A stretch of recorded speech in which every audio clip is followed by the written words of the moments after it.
with a different shirt that I made in the last stream. Now it's different. Every stream is different. Back then, less of a mistake on my chin. Now, more of a mistake on my chin.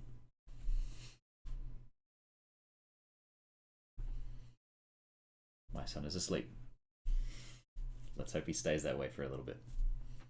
This is why the stream is starting now. Also, this is unscheduled, technically, because schedules mean nothing anymore. Schedules don't mean anything. But hopefully, it can be roughly around this time more frequently. We'll just have to see. In any case, I just need to get the link to my... But hopefully, there we go. Link to my YouTube version of this stream. And mark it. Very good. Very good. Very good indeed. I got to an exciting place in the stream before... Oh, yeah. I got to an exciting place in the stream before this one yesterday, before I had to get booted off quite unceremoniously, which was the creation of my little upgrade card. Now, when I created that upgrade card, let's have another look at it real quick. My upgrade TV, I suppose. When I created that card, it had unlocked in me a fierce, like, it had lit up my brain like a fucking Christmas tree. Because, hang on, let's just...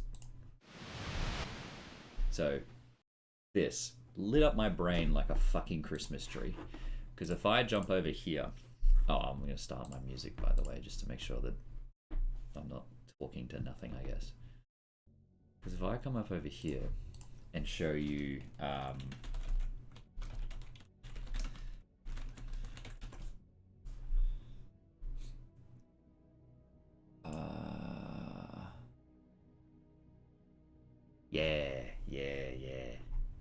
Sort of, I dipped my toes into what it... hang on. Here we go. This is an incredibly nondescript one. Open image. Let's have a look. And then I'll just zoom in on this one.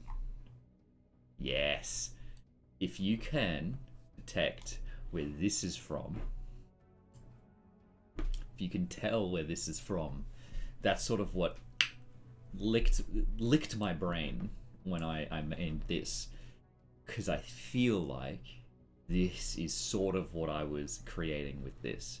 And then I had the idea that I could have enemies drop this to upgrade your character in any individual run. Yes. So this could be more like a skill level, or like a value, I suppose, of the card, and these would be what they sort of do. But I'm going to need to figure out the differences between the permanent upgrades versus the temporary upgrades, and that's what the utility would be for this. There we go. So, yeah.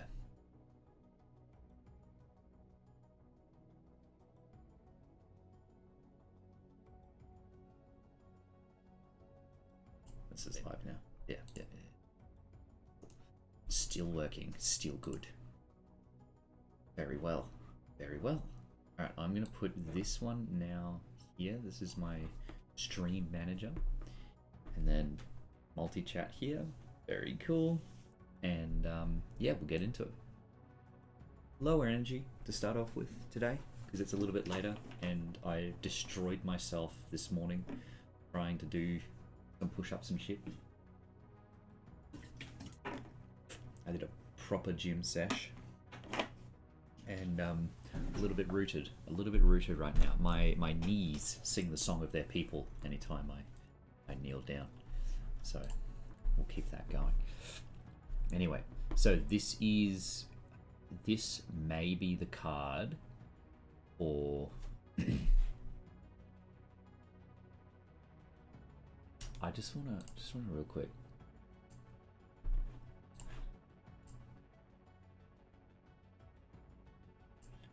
Let's just grab this real quick over here and paste it.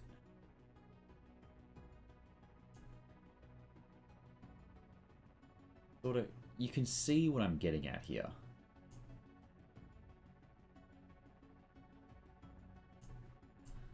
Yeah, there you go. You see what I'm getting at?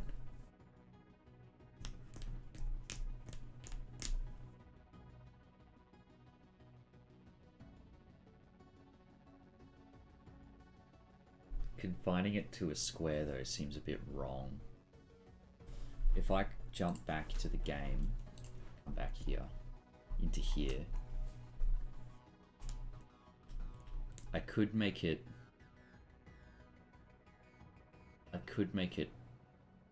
2 tiles wide, tall, 2 tiles tall. So I could resize this canvas and go 64 by 32. That'll give me much more space to work with. Hello. Ooh. Ah, Mr. Joe on YouTube, Sunset Serenade. Dual streaming has been working.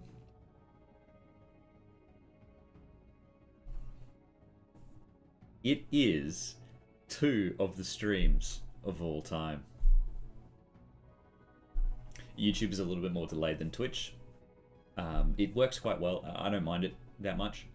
It's decent. It's really nice to be able to do this in that way. So yeah, it's good to see you on YouTube. And I have you here on my second monitor on the multi-chat. It won't come up in Twitch and anything like that, but it's good to see you. Oh, I could do a... I'm fairly certain Stream Elements has a multi-chat setting, doesn't it? Okay. Right now, I was just introducing my Brain Blast. Not that one. This one. Introducing my Brain Blast image in new tab. When I created this thing yesterday, or 3 streams ago, which was this. If you can recognize what that is from, that's sort of what lit my brain up like a firework when I created this. Hello. Hello, ears. How are you, Mr. Fanny Slam Ears? You have ears this time. That's good. I did throw this out. So he says as he holds it up. So I don't need that anymore. Good. References. Anyway, that is a thing. This right here. I'm not pointing to this one. This right here is what I sort of felt like I was creating when I made this thing yesterday, and that made me happy. And if you don't know what this is, I like giving hints and clues. This is a very specific part of my childhood, and I like this fact. It's based off of a regular like trading card. Yeah, you know, collectible card game sort of thing, but it's for a very specific game, and it's very nice. He posted 2 clips from the Def stream. Let's have a look. Let's have a look at what you've done. What have you done? Hang on, let's have a look. Let's have a quick. Hang on. Oh, allow. What's going on? There we go. There we go. You want, right? This is what you want, right? Hang on. That's what you want. Oh, it's on the left. Thank you. You're welcome. You're welcome. Nice tongue. What a nice compliment. It looks like a clip you inserted to something. It does a little bit. Like it's something that works best without context. No context whatsoever. Let's have a look at the other one. That's the one when I expand my screen all the way up. My camera. Oh, part 2. Here it is. Is this part 2? Yeah.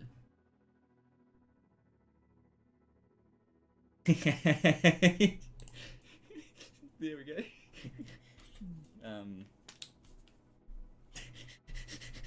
You can see my bald spot in the back of my head. This one here, I'm watching the second one. God, look at that bald spot. Hell yeah. Hell yeah. I am losing my hair. I'm surprised. I'm surprised I haven't lost as much hair as I thought, because I've got one hell of a recession right here. They talk about the Great Recession. That's what this is. Oh, look at that. Look at that. Look at that monster. It's like a smiley face on the top of my head. Hang on. I gotta. Hang on. Let's just come over here. It's like a smiley face at the top of me head. There he is. You've got this like one single eye. You got a little smiley face there at the top of my head. Little smiley face Cyclops. Good lord. I am barely bald. Yes, I know. I'm surprised at how little I have lost at this stage. But based on my dad, the way my dad lost his hair, I'm kind of on track, so this is okay.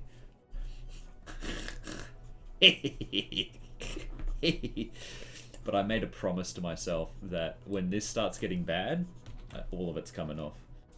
Send it to your chin. That's exactly right. So it's less. So I only have my purple marker here, so it's less threatening. So just pretend it's red.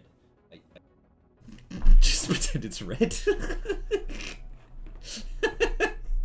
I like how it takes like a long time for me to write that out. I'm just you can just hear the it's my fucking bald spot, but it's less threatening. So just pretend it's red.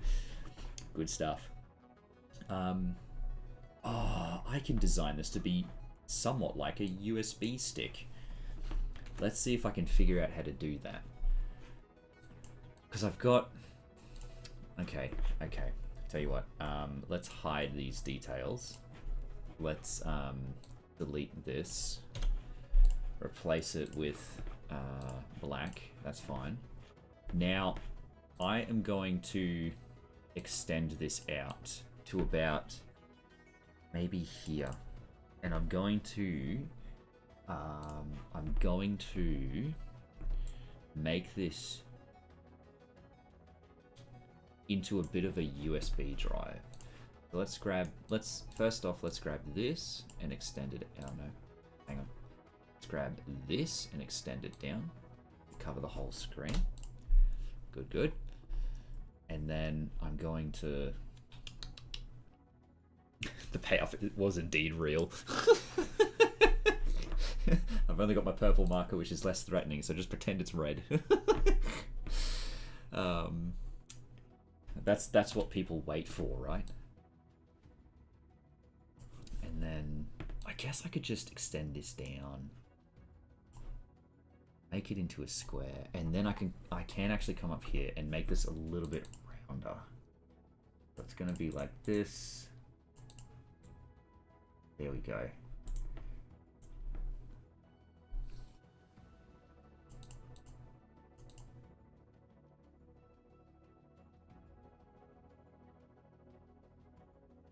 Yeah. Just like that. Okay. And then down here, I'm going to have... I'm going to chuck this in here. And then I'm going to put in here...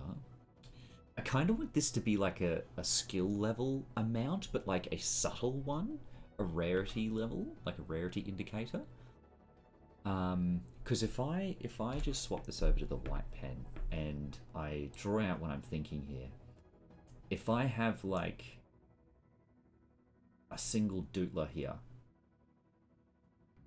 something like that, then that's like the common rarity or whatever, and then I can have like a second doodler or like an advanced rarity, and then I can have like a third one. Because these are like, you know, on a normal USB, it's the connection fuck, do I have a USB on me?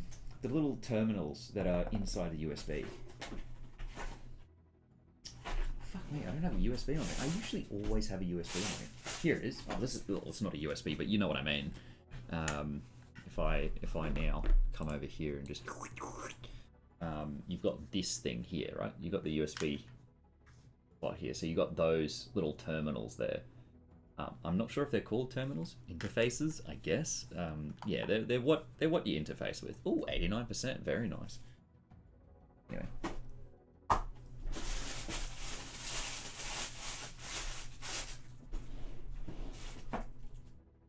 Playing cards. You know, I can do a. Where's my good cards, hang on? Air cushion finish? Maybe? Yes. These are my good cards. Here we go. I can do a seance. Whatever they call a reading. Hang on. You're not supposed to look at the cards, but there we are. Hang on. Where's oh, actually, yeah, here we go. Alright. Okay. I just have to practice this off the thing so I can. No, hang on. One sec. There we go. Alright, cool. One more time. No, I need to do it right. I need to be off camera for this. Hang on. Hello, by the way. Welcome to the game development stream where I'm trying to do a magic trick. Hang on. This is how this works. This is what happens. Nah. It's like, damn it. Hang on. There we go. Okay, I've re-unlocked the skill. Here we are. Cool, excellent. Now, this is my official reading. You may think you're the king, but reality, you are just a joker. Look at that. That looked a lot cooler than I thought it was gonna be. Was that cool? I don't know. It's pretty much this. That's just my favorite trick to do. Hang on. Hang on. One more time. I can only do it like once without thinking about it. All right. You may think you're the king, but you are just a joker. There you go. Oh look, it is your mum. It's your mum, not my mum. It's your mum. Anyway, YouTube does have latency issues, I guess, but the fact that it saves the stream permanently is very nice to see. But yeah, hello, your mum 420. XX your mum 420. Welcome to the stream where I'm supposed to be doing Godot, but instead I'm doing card tricks, I guess. I can do what's known as the Russian shuffle. If you've never heard the, okay, so you've got the normal shuffle, right? So you grab your hands like this and you just, and then you put the cards together, right? Draw a picture of a middle finger on the Joker card using my not as threatening purple marker. I could do that. I can't do oh dear, and not do a lot of the card tricks that people are normally supposed to do. So like doing a spread like that, that's nice, but yeah, anything else I'm garbage at. But I can do that one little thing, and I like it. You might be the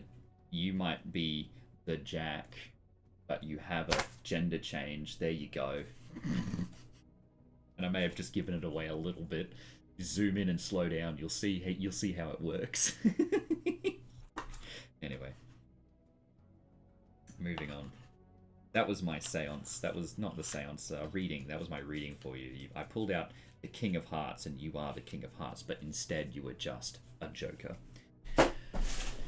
Going back to this. Let me shrink back down. Cool. So this can sort of be like a rarity indicator. So the level of the level that the item is at is indicated by the amount of port connections sort of there are. So that means I'm going to have to isolate this and also whatever the other thing is. And so what I can do here is identify, I guess I'm not going to have the current state of the current state, maybe. Unless I just have like a stats display next to the upgrade things, and I have like the weapon and then the stat display above it. Maybe, I guess.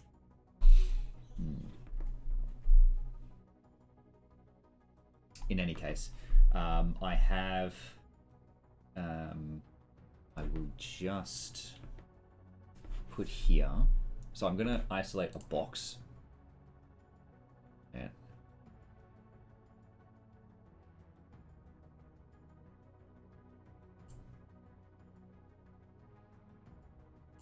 Okay, that's a box.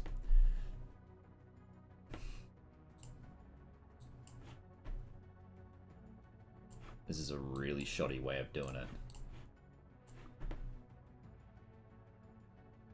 Oh, well, the background, it's fine to have this as sort of the thing that happens.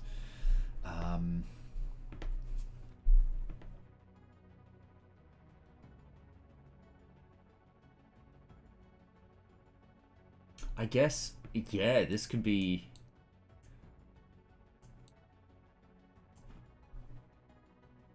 plus some number. 1, 2, 3, 4. 1, 2, 3, 4. 1, 2, 3, 4. 1, 2, 3, 4. I could do that. So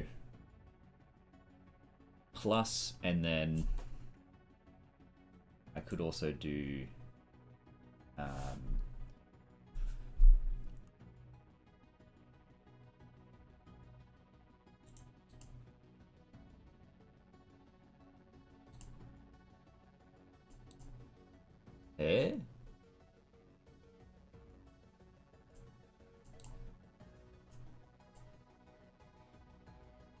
That's just making a box. I'm just making it in a box. What am I doing? Times, I guess.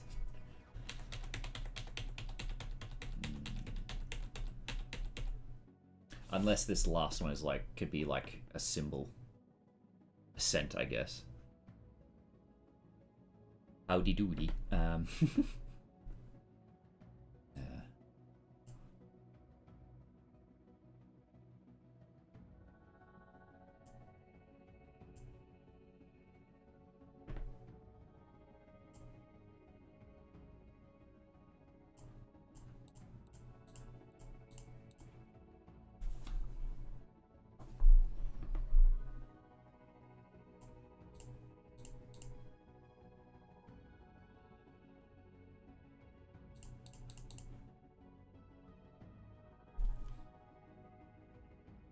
I'm thinking of doing like a segmented display.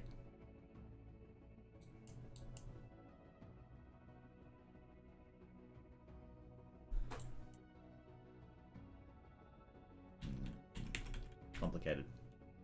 I'm gonna have to make a little font for the numbers, that's for sure. Sunset, you say you can do card tricks as well. For example, you present cards face down and ask the other person to pick a card. When they do, I have them lift the card straight up and press it against their forehead. I then close my eyes, turn around and tell them to reassert the card in the deck randomly. I look through the deck and present them with their card. Here is your card. Yes, I know that one too. I can do a sort of a something of that. Hang on. Hang on. I can do a sort of something of that. So hang on. I can do a sort of something. Let's just okay. So I've got. Hang on. Hang on.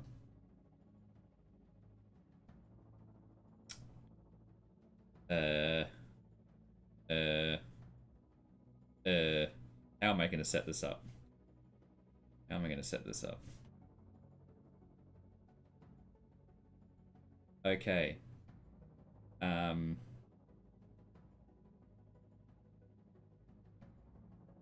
Okay, here we go. I figured it out. Okay, so here's all the cards, and we're gonna pick one randomly, right? We're gonna pick one randomly. Okay, I'm just gonna pick again. I don't have any of these set up properly, so I guess I'll pick this one for you. Okay, I don't know what card that is. Don't know, but I'll show you, and I'll see it by the fact it's just happens to be the Ace of Hearts. How cool is that? I didn't know that was going to be the card that was going to happen, but in any case, that's what happened. So what I will do is put this back in the deck randomly. I'm just going to chuck it like right here, just like in the middle somewhere. It's in there now. It's in there, okay. And then what I'm going to do is I'm going to. What this does is I'm introducing vibration into the deck, and because I held the other card, it's got a bit of my oils on it, and so it's a little bit heavier. And as you see, if you put like heavy objects on like sand and shake the sand will pack underneath the heavy object, and so what will happen is that it'll raise up to the top. Okay, so would you believe that this card is actually, well, it's not. Okay, hang on. Try it again. Okay, try it again. Okay, so it doesn't. Maybe I'm not doing it right. Hang on.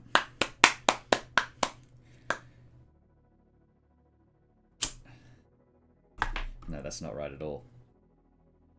Fuck.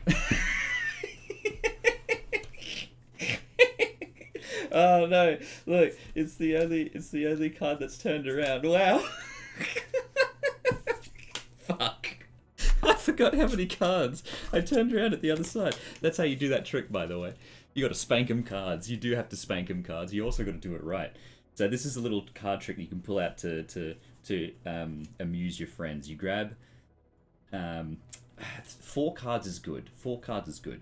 You flip them around to the other deck. That's how you prepare the deck. And now you've got a card. You know, make sure it's not visible at the back. You got a random spread of cards. People will choose one of them. That is it, and that happens to be the Queen of Clubs. Good. They don't show you. That's fine. And then, as you're talking to them, you sort of just try to slide a hand just to flip the card deck around, so the card deck is now facing the other direction. And so you then get them to put the card face down, back in the deck somewhere. You don't know where it is. You then distract them, tell them a story, do a thing, do something, and then say, "Congratulations, it's at the top of the." Oh no, it's not. It's at the top of the. No, it's not. It's at the top of the. No, it's not. Tell you what I'm gonna do. I'm gonna try my hardest to figure this out, and we're gonna spread it out across the table. Oh, and there's one card that's on the other direction. Wow, there's one card that's face down. Amazing. It just so happens to be the card that you chose. Wow. Magic is about the distraction, right? I mean, that's all they did in any magic show ever, you know? Harry Potter? Nah. It's Wingardium Leviosa? Nah. What they do is they say, "Hey, look over there." And then they tie a string to whatever they're levitating, and then they raise it up, and then you look back and you're like, "Oh, it's levitating." That's what they did in every scene ever of How to Train Your Dragon. Alright. Quillo stumbles through a fucking magic trick. Let's go. Watch how my work ethic disappears. And welcome, Anon Plays. Anon. Anon. It's good stuff. This here. Pretty.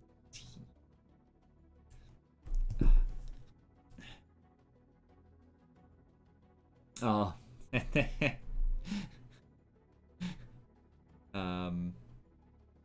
Since they didn't see the card's face, they ask, "How do you know?" Oh, okay. There's an ad in progress. What a well-timed ad. What a well-timed ad, actually. I'm not upset at that, to be honest. It was a well-timed ad, actually, because it's like sort of I finished a sort of thing and then I started doing something else and then it went to it. So well-timed ad. Thank you. Hydration, very important. Very good to hydrate. My hydration bottle is low. Low is low. Gonna have to fix that up at some point. Okay.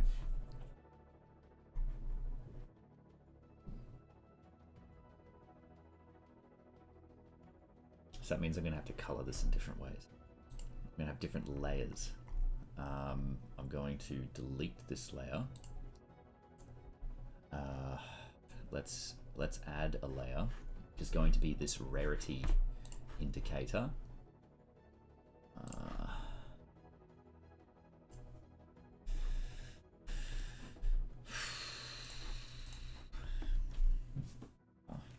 Make sure my phone is on. Okay, good. So if we come up to here, and then we have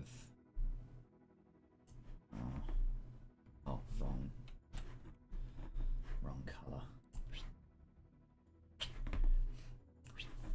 So we have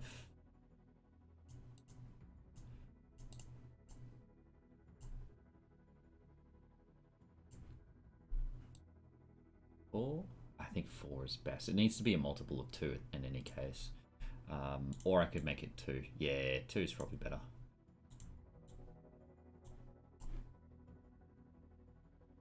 No, 4 is better. I could actually do it this way. Nah, this way is better. Good.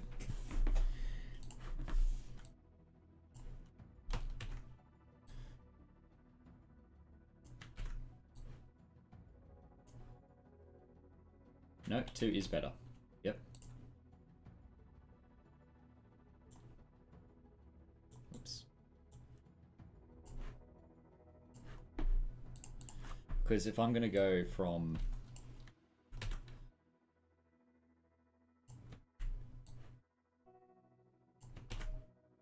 yeah, that's the way. Right. So we've got this would be max level, and max level is what color I want it to be, right? And I'd love this to sort of hang on. If I move these inwards,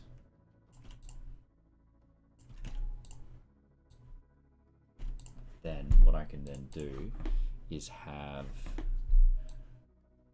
this be more of a oopsie daisy. I'm not meant to put that there. My bad. Okay, if I then come over here, put this in slightly. Whoops.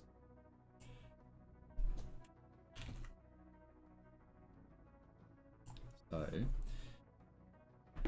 then I get rid of this lower level here and instead replace it with this color.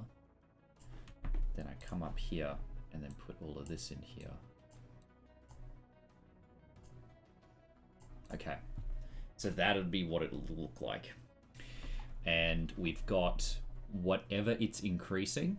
So the thing it's increasing, damage, something, and then it's got what it's increasing by. Okay. So to do the rarity indicator better,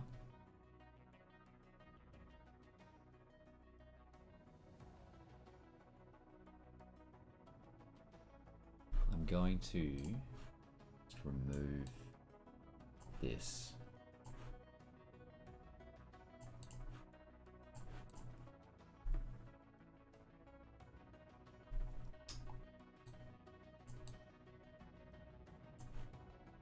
Oh, what have I done? What have I done? This one.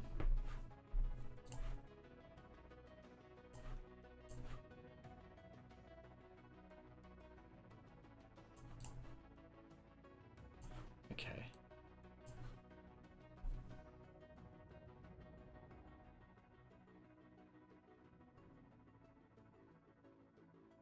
Okay, that's fine. Yeah, you'll be so glad when you get your new PC. That feeling of getting a new PC is fantastic. I have not experienced that in 10 years.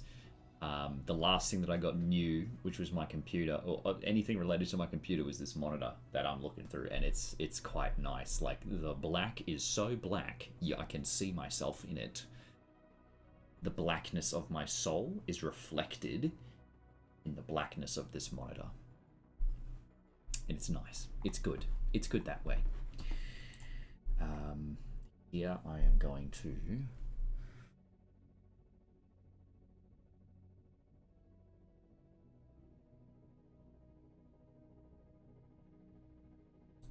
Gonna need to do... No. Gonna need to do two layers of this, because I want a plus symbol, and I want... Okay, I'm gonna have to do 4 layers of this. But I've got a plus symbol. Oh.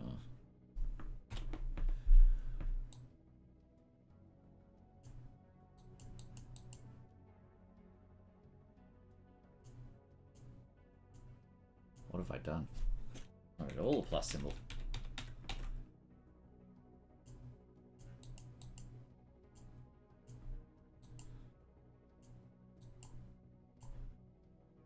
Yeah, that's fine. Should be right. No. If I move everything over by 1, what have I done?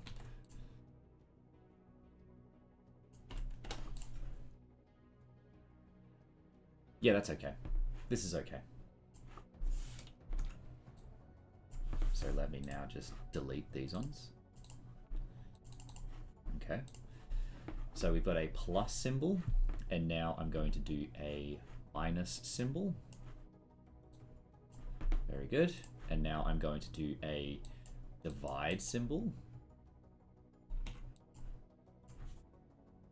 Very good. And now I'm going to do a multiply symbol, which I cannot rotate this, so I will just delete, and then I will attempt to draw one.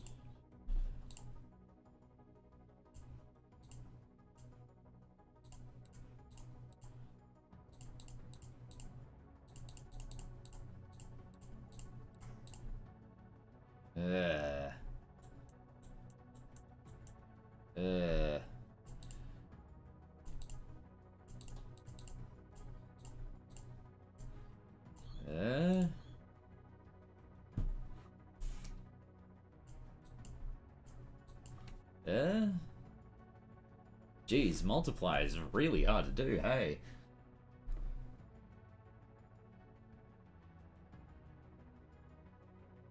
Unless I just do it 1 thick.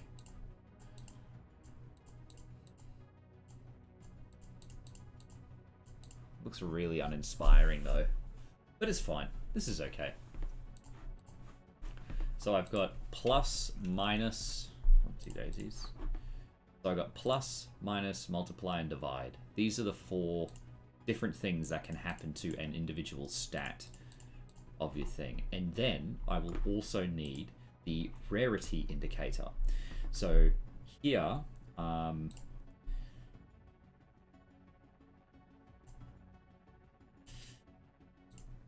guess I'll also just have a blank one as well for something.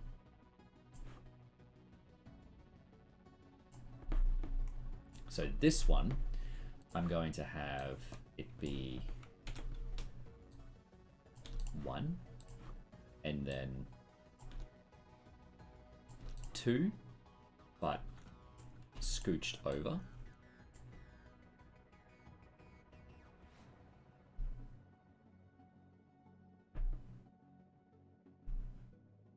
That's about right. About here. Oh. Damn it. Yeah, that's about right. Cool. Scooched over. And then 3. And then I can't be bothered scooching it over, so I'm just going to copy this. Come over here. Delete all of this. Paste. Damn it. Why do you do this? There we go. And then I will copy it again. And copy it again. Very cool. So that's level 4, and then this is level 5. So we've got 1, 2, 3, 4, 5. Very cool. Excellent. And of course, these rarity levels are going to have different colors associated with them as well. 2, 3, 4, 5. Very cool. Okay. Now, here is going to have the things associated with it. Now, how am I going to do this font? It is 1, 2, 3, 4, 5, 6, 7, 8 by 1, 2, 3, 4. So I'm going to open up a new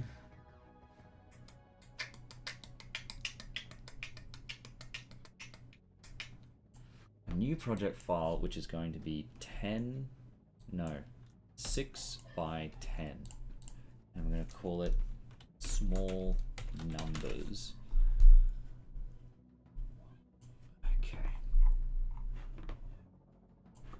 And then I'm going to have 8, 1, 2, 4. I'm going to start drawing my numbers here. Good lord, that's bad. This is a bad idea.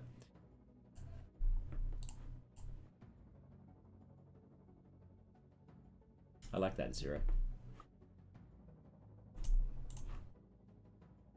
Looks kind of ghostly. Do this. I can do this. That works a lot better. How good is that 0? Hey, that's a good 0. And then I'm going to do a 1 like this. Looks a bit lopsided. Looks a bit fat.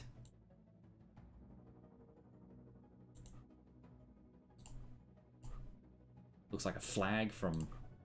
Looks like a angry crone.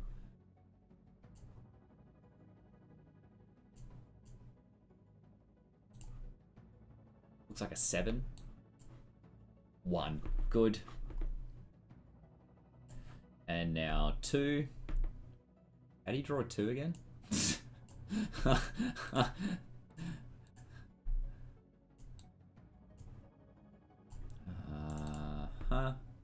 That is kind of 2-shaped, but that's a little bit more 2-shaped. I wanna... Yeah? Yeah. Yes. It's not as thick as the 1. Shall I thicken it? Will it be thicker? Oh, that's a nice 2. That's a hella good 2. I like that 2. That's a good 2. Yep. No, that's a good 2. That's a good 2. Moving on. We have now a 3, which kind of looks like this, I imagine. But it needs to be thicker. I'm looking down here at the bottom left to see what it looks like as a small text. I can hear my son has awoken downstairs. Or...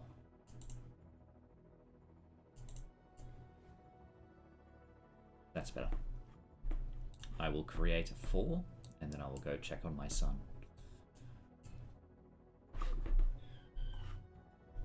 He's squealing like oh. Should I put 4 there, or like this? Or even like this? Or even like this? I think that works better. Unless... Really? You're only now telling me that I can manage my stream from my phone? That's quite a bit delayed. Unless...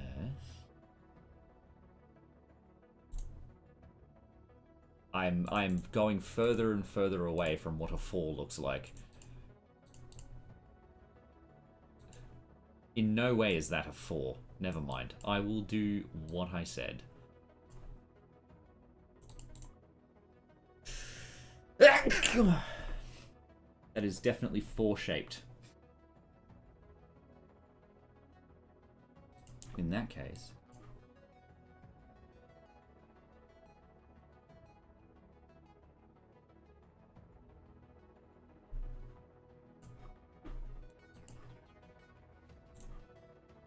That's better. 2, 3. Ooh, that's nice. Ooh, that's nice. There's a bit of cohesion in this font now that I'm creating. Let's make a 5.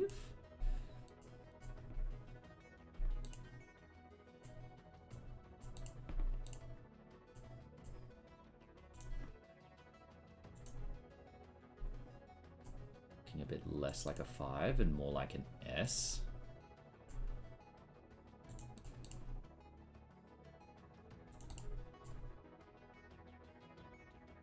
That's good, that's good. I can then schwa, just like that, to make it a little bit more cohesive. Schwa? No. Like this, like this, like this, like this. That I think is better. Moving on. Let's make a little 6.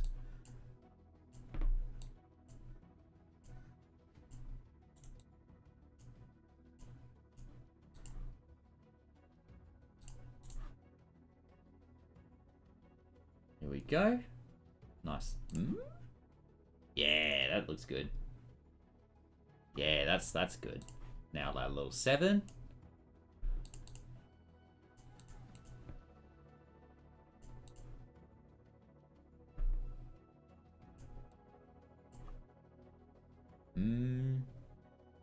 Yeah, yeah, yeah, yeah.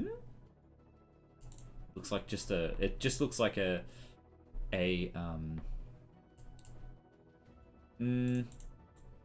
could do this way. It's an F. It's just a backwards F. No, there does need to be a bit of a diagonal component.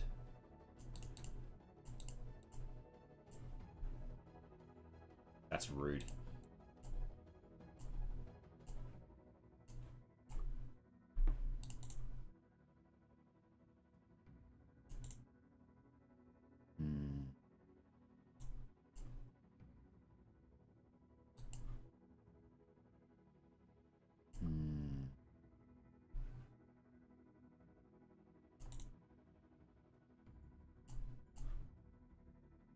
That's okay. An 8. 8 is relatively easy.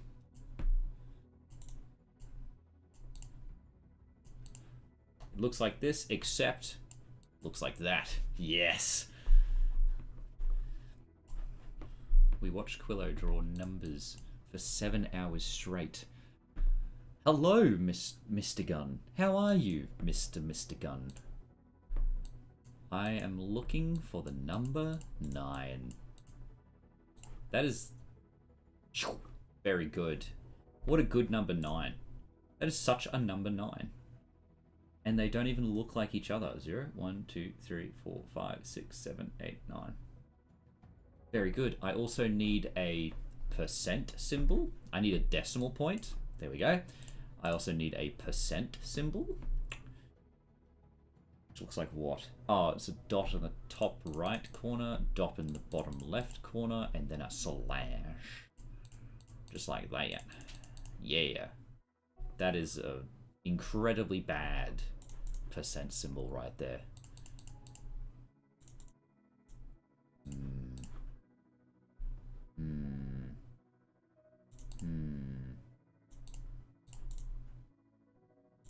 Ooh. Ooh. Yeah. Yeah. I am making a font by myself, yes. I'm being silly. That's what I'm doing. I'm being silly. I'm sure there's a little 8x4 digital font somewhere in the world. Let's just check that real quick. 8x4 digital font. I'm sure that exists. Because 8px, 8 pixels. Oh, here it is. Oh. Yes. It does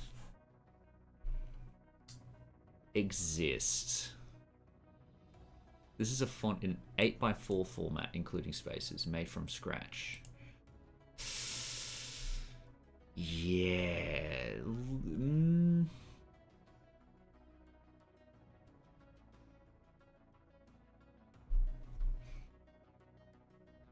But it's not 8x4. Hang on. Hang on. Hang on. Looking at this now. I'm looking at this. That's not 8x4. Surely. 1, 2, 3, 4, 5, 6. Huh?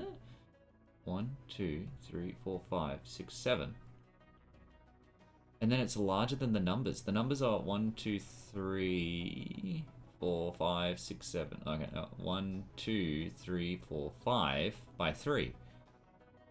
So the most of the numbers are smaller than the letters. The letters here are 1, 2, 3, 4, 5 by 3. This is 5 by 3, not 8 by 4. This is all 5 by 3, not 8 by 4. Don't be silly.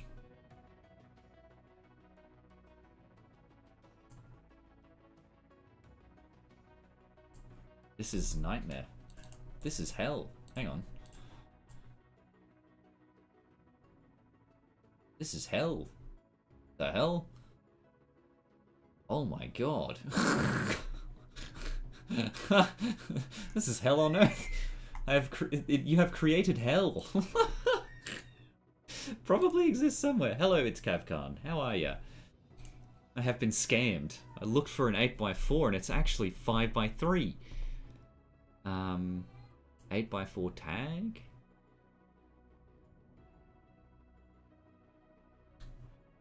Yeah. There's a single 8x4 tag thing here. Hang on, let's have a look at the numbers real quick. I stumbled upon a lot of these ones. I did actually stumble upon a lot of these ones. So if we have a look at the ZCQ small font on FontStruct by CW9064, you can see this. These are the numbers that I create. Well, not I created, sorry. I sort of half stumbled on this 0 earlier. But I sort of flipped it a little bit. And then the 3 looks a lot different to mine. My one looks a little bit more bouncy, and this one's a little bit more, I don't know, aggressive, I want to say. Is my 6 the wrong way around? No, it's okay, it's good. My 6 is the correct way.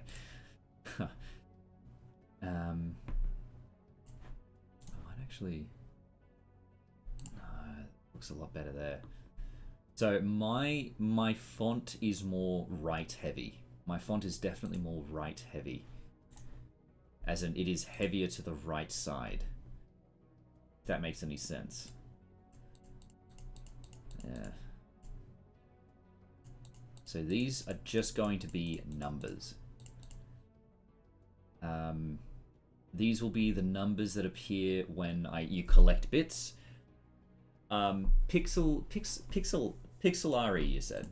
Pixelari. Let's have a look. Pixelari. Let's take this off in case.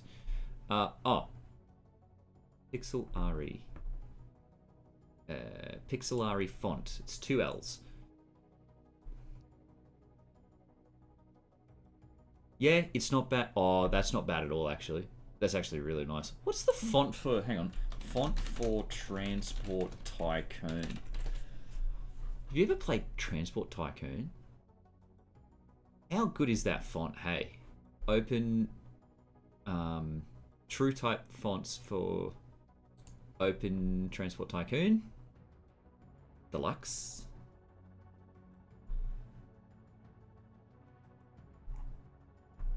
Font. Making sure you're not a bot.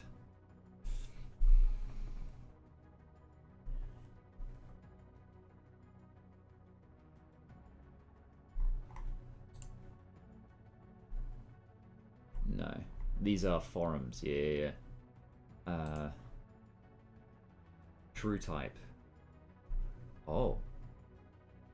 Yeah, these are if we have a look here, these are very, very reminiscent of the like the fonts found in like RuneScape and the like. Like this one. Like these numbers here set off lightning bolts in my brain. I like these numbers. These numbers are very nice.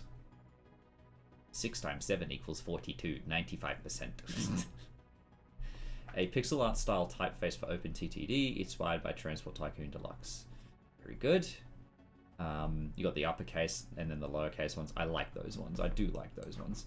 But it seems as though I am sort of half creating my own, but I do very much like Pixelari. I think this is a good one. Yeah.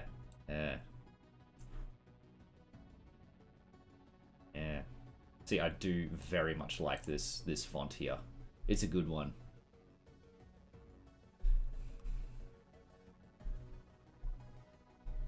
Okay, let's have a look at it. Let's have a look at actually utilizing it. Alright, now I need to go into secret. Okay. Extract here. Sorry. Extract files. Okay. Here it is. It's TTF. Question is fonts. Font settings. We'll go to font. I will install Pixelari there. Good. Yeah, so you see. You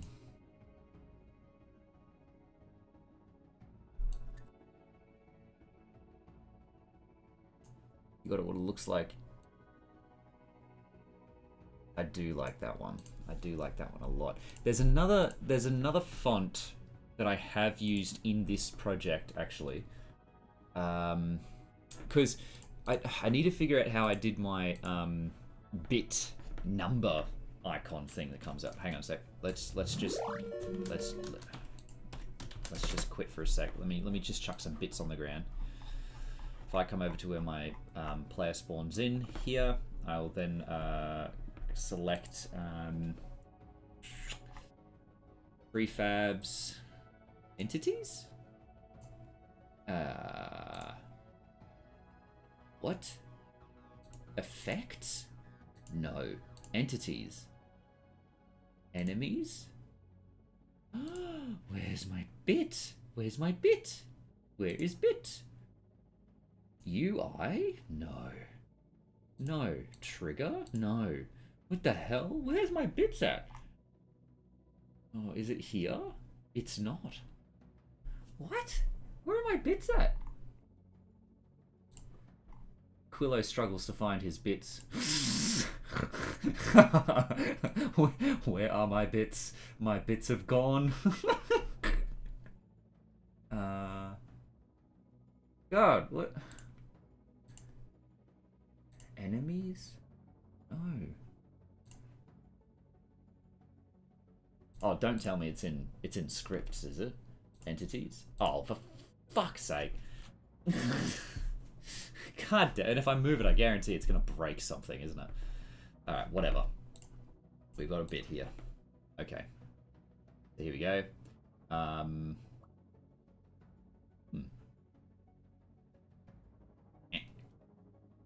But, okay, so we've got a bit here. I know. It's so half the time you can't figure out where everything is, even though you know the exact path. Yeah, no, I know that.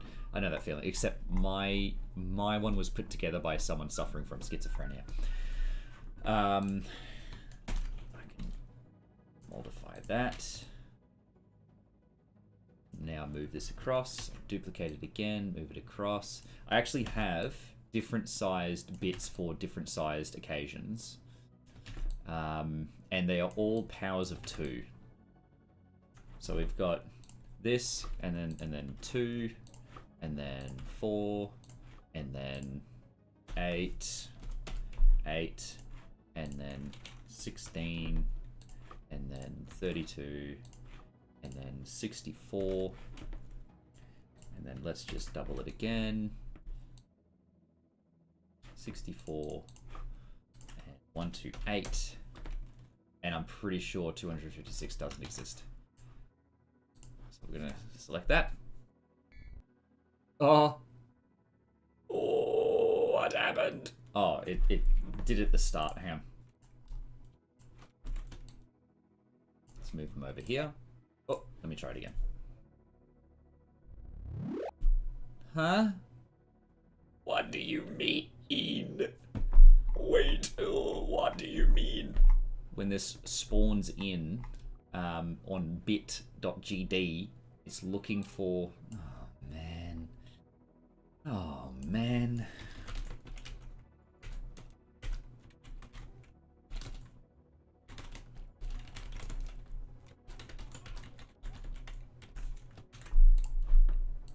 Try it again. There we go. So you can see the different sizes. They are ultra reminiscent of the Australian dollar currency. That's what this is. Hella reminiscent of the Australian dollar currency. So you can see these little numbers that appear. I'm fairly certain those are ones I have drawn. We've got 1 bit, which if I just sneak towards it, there we go. This one here. These are fonts that exist. I think it's System Consoles. We've got 2, and then we've got 4. And then we've got 8, and then we've got 16, and then we've got 32, and we've got 64, and then we've got 128. Very cool. So those are the bits that I have, right? And those numbers that appear are of a certain type font. If I open up my scene real quick, come up over here, bit effect is different. If I come up here and I see bit, yeah, so you see we've got the denomination colors, denomination sizes. We've got white, gold, hot pink, deep sky blue, red, aquamarine, gold, and lime green. Very cool.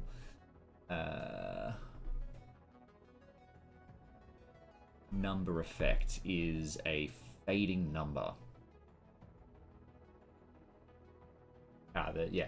Number effect is a fading number. So materials UI. Why? Fading number. What's it doing in the materials? Alright. It's okay. It's okay. I'm good. I'm okay. So these ones are specifically... Oh, victim. These ones are specifically a label which is of the label setting small number. And small number is 3 pixels, 4:2 font is Korean New, very good. 700, wait, but it's 8 pixels in size. Okay. Alright. Right, okay. Is that the same for the player's bit counter, scrolling counter here? It is a... it is an actual thing. The text is a small number, and it is size of... Small number, size of 8. It is the same. Very good. Because it is just the small number there. Okay. Why did I have this problem then? If I... Alright, hang on. Let me try something. Forget this. This is okay. This is okay. So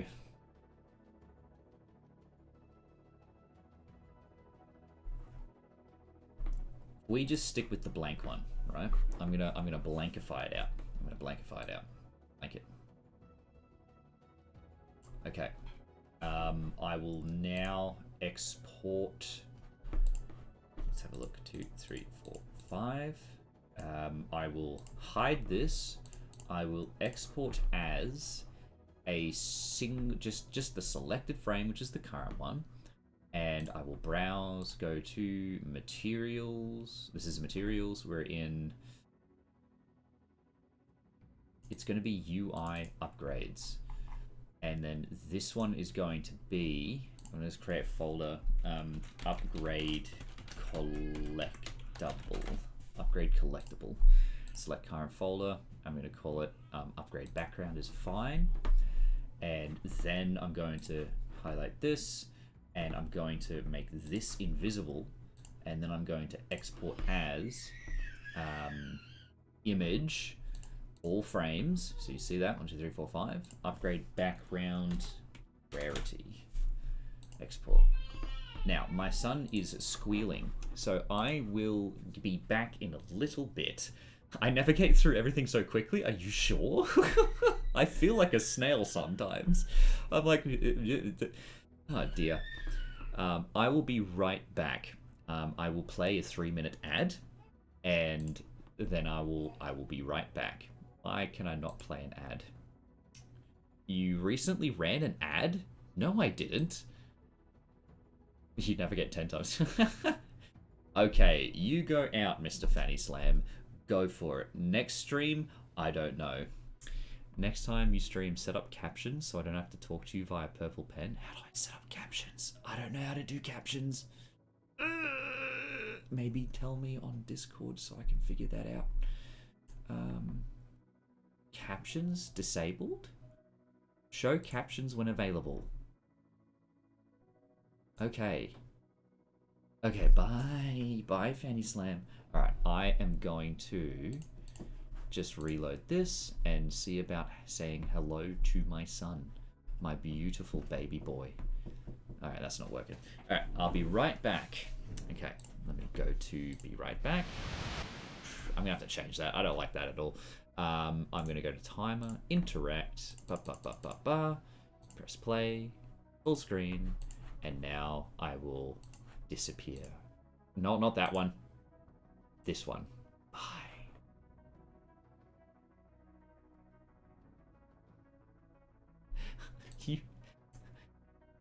You raiding me? But I'm breaking. I'll be right back. Jeez, this is a really awkward raid time. Enjoy the timer, I guess. Just enjoy the timer. Hello, Dylan Data. Hello, Josh Work. Welcome to the stream. I gotta go.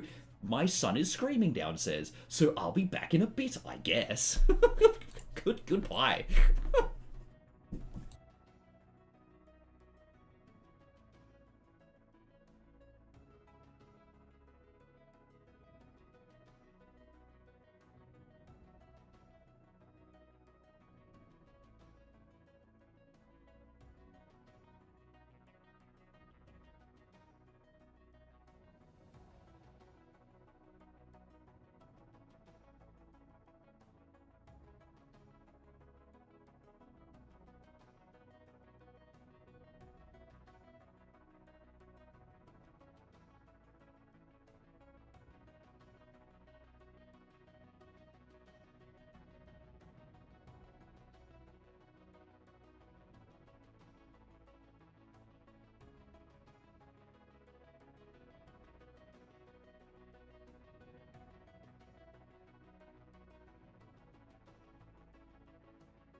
Oh man, I just got back.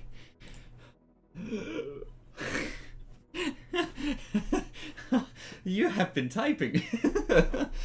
Oh dear. Okay, hang on, let's have a look.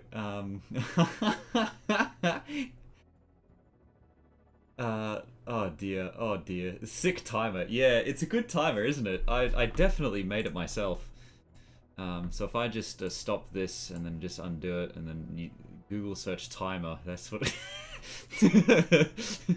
Hello. I got a bit to catch up on. Oh dear. So... How good was that timing, hey? As soon as I get rated, I'm like, okay, bye guys. Welcome for the thanks for the raid, bye bye. and now that I think they're both is gone, just gone. Everyone's just gone.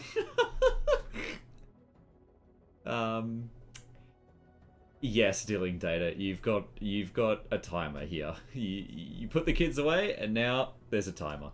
But now I am back, so there you go. Hello. And as soon as I come back, Mr. Joshua Walk. It's like, yeah, I gotta go. Bye.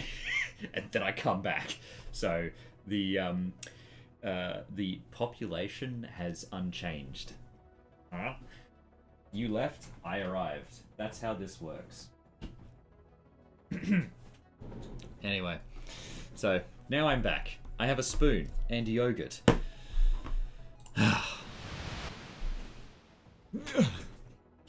So, and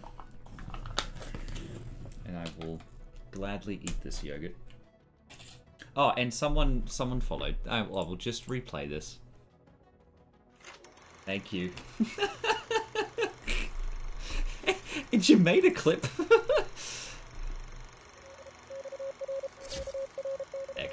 Excellent. Well, welcome back. My bitrate says it's unstable because it's too high. My average stream bitrate is too high. How much of a problem is that? Like, what a first world issue I'm having right now. Your stream bitrate is too high. I'd rather have it too high. Your drawing is missing 2 spheres at the bottom. Yes, it is a golden spoon. Oh, it's a golden spoon, you see. I only have the best. It's slightly tarnished. So it's not gold. It is golden in colour. But if I was to be arrested and they said inventory, gold spoon, then I'd be like, sorry, it's made of gold. No, I eat my yogurt with a golden spoon. I'm definitely a rich man. I also share an office space with my partner's makeup table, and I also have in this makeup table, in this office room, the other drawer set that we have to contain all of our clothes. But we can afford golden spoons. Misplaced priorities? No. The gold makes it taste better. 4 clothes on your house? Yes. But golden spoons. Okay, so. Oh dear. I believe I have exported out all I needed.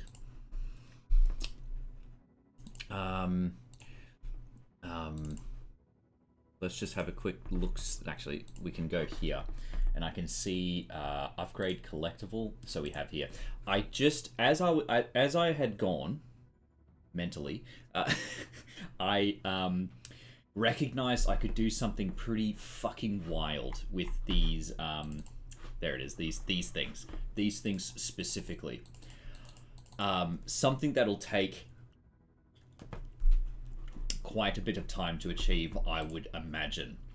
So, let's have a quick look-see through this. I've got the different upgrade types that we have, and then we've got the upgrade backgrounds. Now, I have created these to look like USB sticks, right? which means that I can then use those as USB sticks for the player to be able to insert into their characters, or into their character. So, and it'd be I just had the thought that you could store these, a la the money system in Kingdom in Kingdom. If you've played that game, Kingdom 2 Crowns, or Kingdom whatever it's called. This game here. Hang on, let's just have a look. Kingdom. Yeah, it's Kingdom 2 Crowns. I guess there's that one. Yeah, I seriously have no other kingdoms. Huh, interesting. But if you've ever played Kingdom, then you would know what I'm talking about when I say the coin system. If I just scroll through here it is. So, hang on. Okay.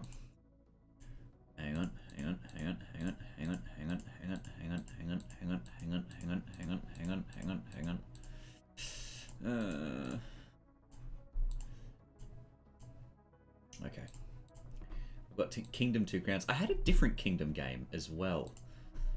Oh, it's too trailer-like. There's no gameplay in it. Oh, man. That's upsetting. But in Kingdom, you love inserting USB sticks into your character.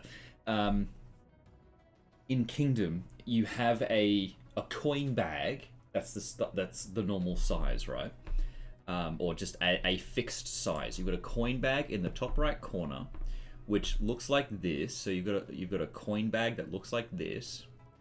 And then when you collect a coin with your character, like you get a coin, the coin then jumps up into the coin bag and drops down as a physics object to then interact with. Oh dear. It drops down as a physics object, right? And then as you keep getting more coins, the coin bag fills up. And then if you have too many coins, and the next coin, when you collect it, oh dear. When the next coin jumps into the bag, it can then fall out as a physics object, and then if it falls out, it will drop back into the world. Hello, welcome, Dealing Data. Welcome back properly. I am here now. Very good. Or maybe I should just go like, oh god, Dealing Data's back!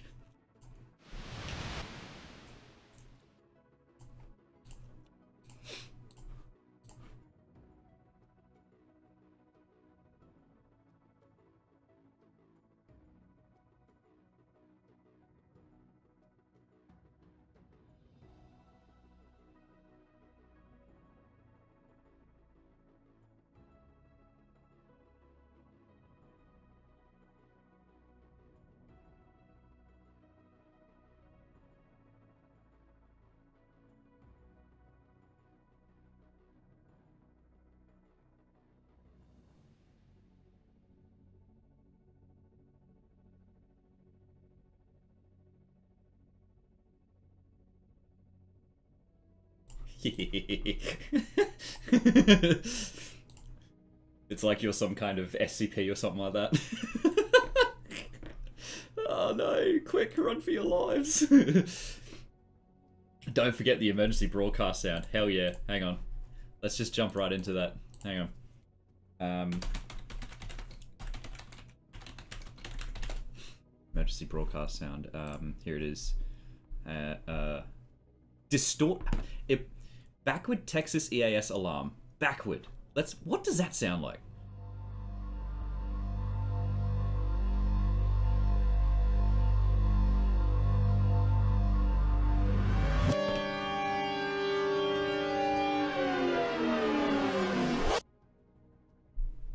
Okay. Emergency alert system distorted FM noise. Ouch. That hurt a lot. Emergency warning system, United States. Is this the one? No. That's not the emergency warning system. That's just an air raid siren. What? What is this ridiculous soundboard? No. Go to an actual proper one. Emergency broadcast system tone followed by a robotic face. This is a test of the... Is it? That's the one! Yes! That's the one. This is my jam. Oh, hang on. No, I gotta dance to it properly.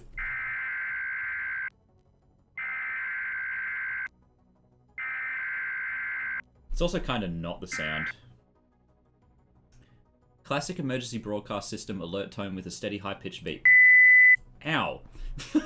There's a lot of this is just pain.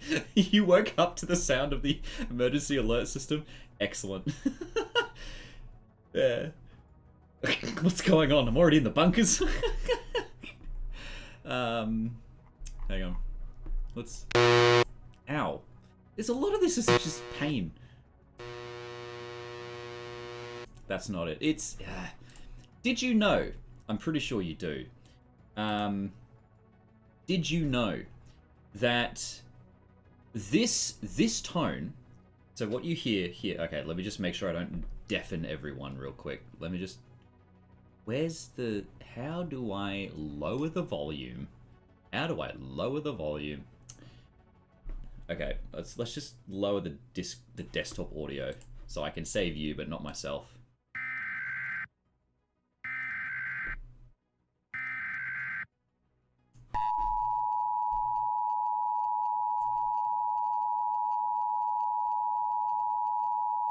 That's very long. So, the fun part about that sound, is that it's actually a code, and it's like it's a literal code that when it gives me fucking chills. By the way, that's the most effective fucking emergency alert tone that you can actually have. You can go down a massive rabbit hole of emergency alert tones as well. Let's just. But yeah, it's actually a code. The same way that, let's just jump that over. The same way that the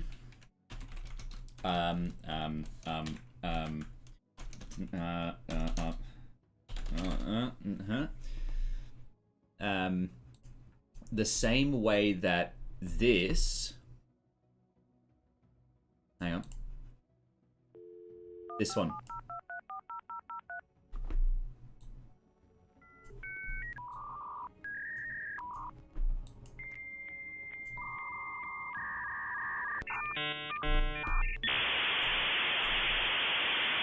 So the same way that tone is actually data being transmitted is the exact same way the emergency alert system works. Or rather, that's what this section is of the emergency alert sound. So that sound there is actually the literal data of the emergency alert service being transmitted.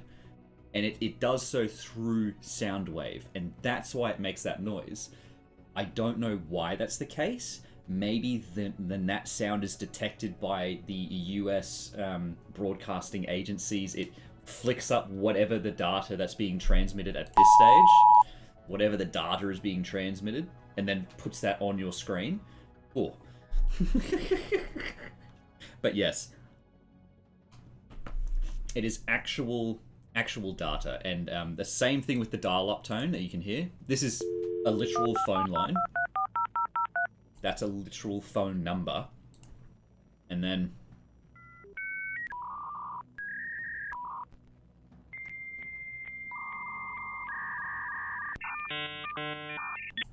that first tone is like, it's a handshake, right? And going back to the good old days of playing Age of Empires, I was a little bit too young to be nostalgic for this noise. Just a tiny bit too young, because we slipped over to cable pretty quickly. We sort of lost dial tone in the transition to the internet in Australia, that is. In that dial-up, it was literally dialing something, and then there's an actual audible handshake occurring where one extends a request, the other matches that request, and then they start going back and forth, and then the data comes through, which is this noise. That noise there is actual just bits being transferred, and that's the fun bit about that noise. I love it so much. It's not just random noise, it's actual work being made. Anyway, moving on. So, what I need to have, real quick, I feel like I'm going to scrap that Kingdom USB sort of thing idea, but I will have, like, upgrade USBs that you can enter or... Okay, why do I know that?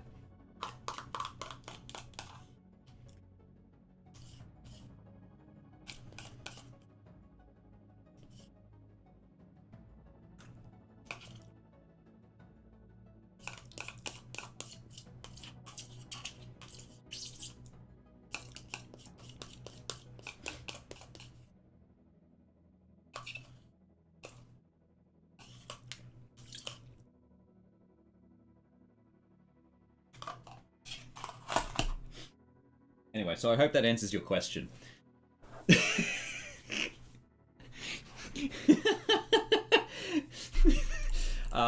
Okay. No, that wasn't me eating before the explanation. That was the explanation. I hope you picked up on that, and I hope you enjoyed it. It was a long, drawn-out explanation, and if you weren't listening, I'm not repeating it, because I just ran out of yogurt. So... No more explanation. I'm kidding. There's a YouTube video explanation of it somewhere. But the funny part about your question there, Enon Plays, about who thought it'd be a good idea to have the phone line that people used also be used for the internet connection. Repeat? Like I said, I don't have any more yogurt, so I can't repeat it. The question is, okay, so as you said, who thought it would be a good idea to have the phone line that people used also be used for the internet connection? There's a way I need to sort of consider this for a moment. It is the same line of thinking behind someone saying, why would you use the drinking water service to fill up your washing machine? Why would you use the water out of the tap to fill up your toilet? And I don't mean water out of the tap as in you open the tap and then fill up. I mean, like, why would you connect your water pipe that serves drinking water to your house to your toilet? Because that's just used to use your toilet, right?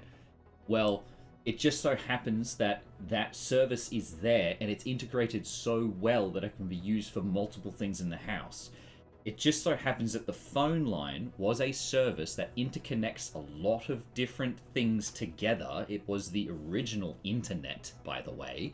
The phone line, the ability to communicate from one house to another or to another node that will then connect to the other houses. What am I describing? The internet.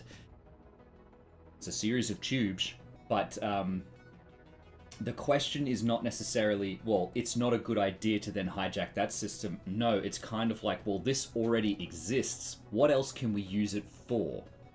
And that's why they thought, okay, we'll connect the way of allowing this machine to communicate with another machine by using the system we've already created for communicating between objects. The objects in the initial case, of course, was phone terminals. And then the other use case was a computer to a computer. So that's kind of why they used the phone lines to start with, because it already existed. And then they decided, okay, so this phone line that can only do a certain amount of data per second is not strong enough to do the type of things that we need to. So now we need to create an extra utility to connect to each person's house.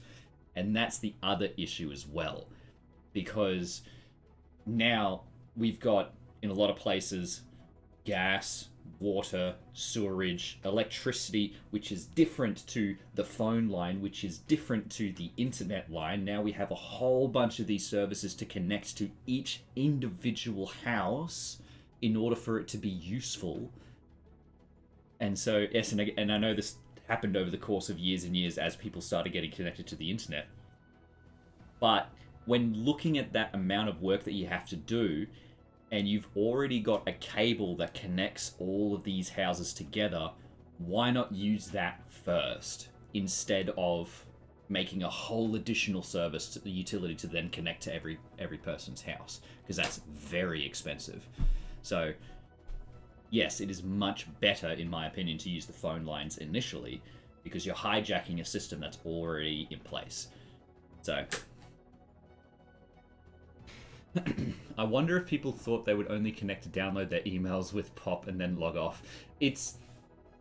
I feel like that's kind of, again, that's sort of how the initial thought process for how people would use the internet initially was, because high speed and high bit streaming did not exist prior to the likes of things like YouTube and some image boards and all the other likes. The reason why we have infinite scrolling streams is because we don't have to wait for something to then download the next part of whatever we're doing. That's why pages existed initially, was because it was a way that allows you to say, all right, I'm breaking up this part of my website to then collect and throw out to the user, who will then grab it and then upload it, which is or then download it and then display it, which is a complicated process. But I'm not telling this small pipeline to shove my entire website through that little pipeline. I'm actually just telling this pipeline to service this part of my website to then get scrunched up and shoved through that pipe to the user's computer. And so that's why like web pages had to be so small and not so small and delicate, but there was a decent amount of thinking that would go into what needs to be displayed at this point in time. So yeah, and that's one of the big reasons why it took people 3 hours, like as you say, Enon Plays, it took people 3 hours to download the original GTA game, which is 32 megabytes on a 56k modem. It was 32 megabytes. Now consider this. I am streaming this at 6,000 kilobits per second, which means if we translate that to bytes, that's about, okay, we round it to about, what's the closest? Fucking 64? We'll round that to 64. 6,400 kilobits per second. We divide that by 8 to get 800 bytes per second. Then we divide that by, well, 1,000. It's about 0.8 megabytes per second, right? It's actually not that far. That's actually not that bad, actually. I was thinking, oh, it's a lot of space, but it's actually not that much at all. That's 0.8 megabytes per second. 6.4 megabits, 0.8 megabytes per second. And so you are downloading GTA, or rather I am uploading the original GTA game, again 32 megabytes every 32 mathematics. Hang on, that usually happens. Oh, there he is. Hello, Calculator. Calculator's my favorite reoccurring character of this stream. He sometimes appears when we talk maths. Anyway, 32 divided by 0.8. Every 40 seconds you are downloading GTA by watching this stream. And now consider that it took 3 hours to do the same thing before. So you got 3 times 60 times 60. That's 10,800 seconds. Yeah, 10,800 seconds. And then we divide that by 40 to get an increase of 270 times faster. Every second you are downloading more data. You're downloading 270 times more data than we did before when you tried to download GTA at which took 3 hours to do 32 megabytes. So it's 270 times faster. How cool is that? Just to watch this stream, by the way. So that's the level of service. Imagine having like the only water that you have in your house be going through like a single little sprinkler pipe that was just boop, boop, boop. And then within the span of 10 years, that little pipe turns into a massive, almost storm drain that just connects to the side of your house, constantly gushing water. That's the difference between these two things. And that's how incredible the rate of increase of internet had become, in any case.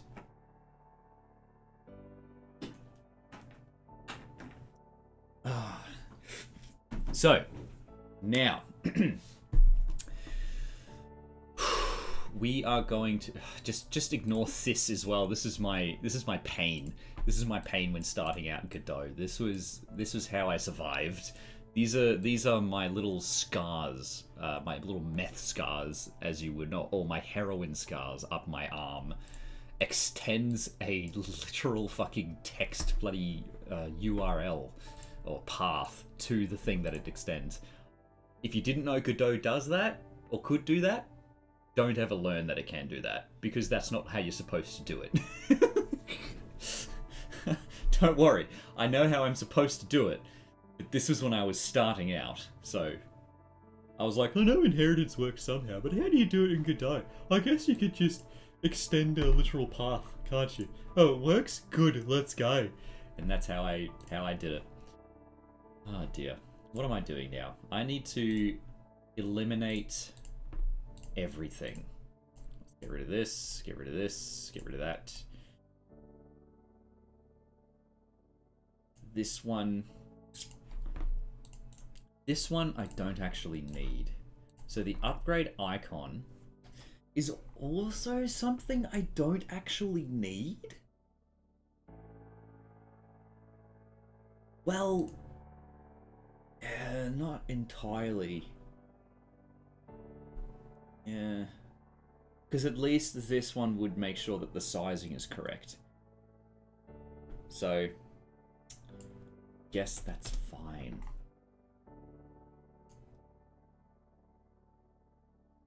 Okay. It's okay.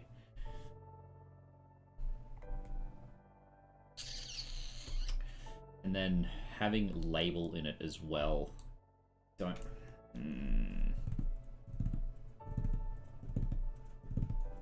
don't actually need the label.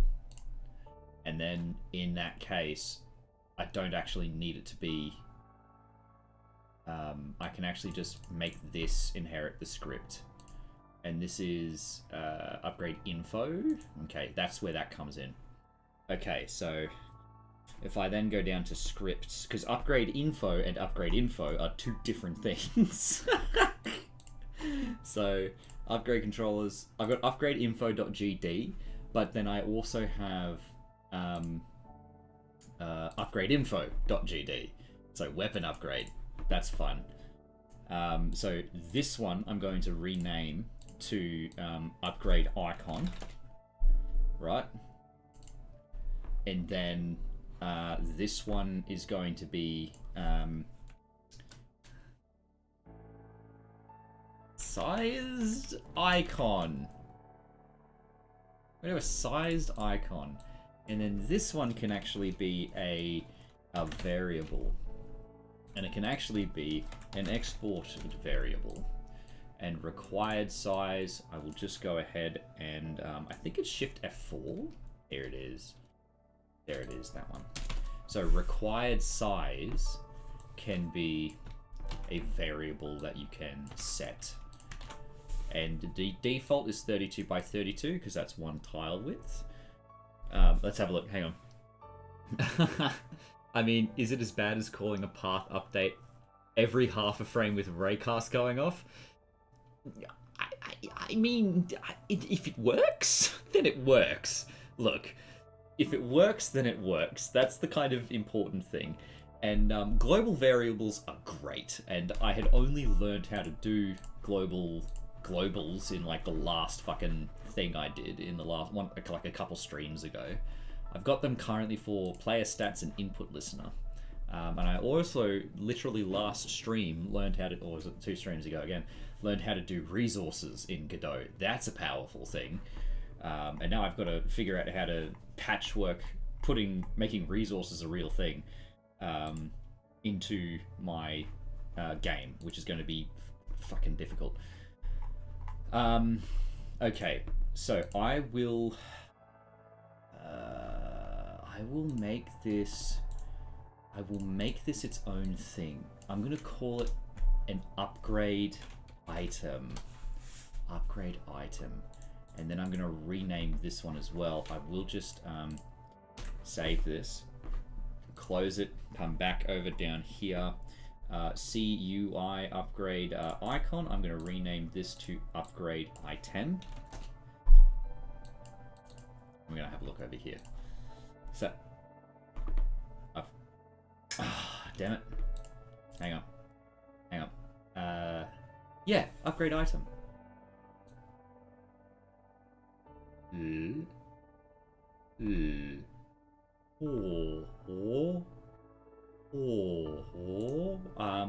gonna rename this one to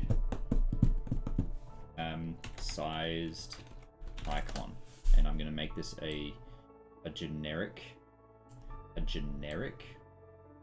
one. Yes, so sized icon. I then go back to my prefabs, which is where I'm actually supposed to go, not scripts, but prefabs UI, upgrades, upgrade icon, to change this to upgrade item, and then we remove this script, and then I will attach this script to scripts UI. It is a generic one. It is a sized icon. Load. Very cool. We have a required size here, which is really nice. And I can actually make this a tool. Most of your Godot experiences themes, assets, and shaders, which is a really extensive knowledge base right there. It's an incredibly extensive knowledge base. I will show you what my current. Hang on, let's just make sure. Okay, it does crash. Excellent. Not labeled icon. It is a. It's not even an anything at the moment. Let's just comment that out. Yeah, because it doesn't actually use anything. So let's. Okay.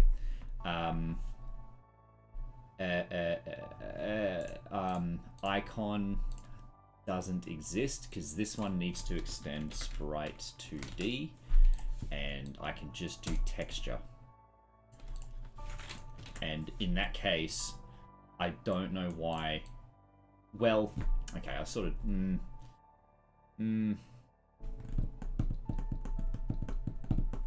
No, this is fine. It's okay.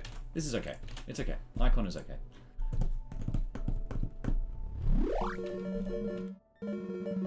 Money. Okay. Where was I going with this?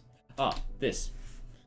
This is my shader experience at the moment. This is all the shader knowledge that I have, which is making this this pause screen that I've got going on here. Let's bring it over here so we've got a little bit more action. There it is.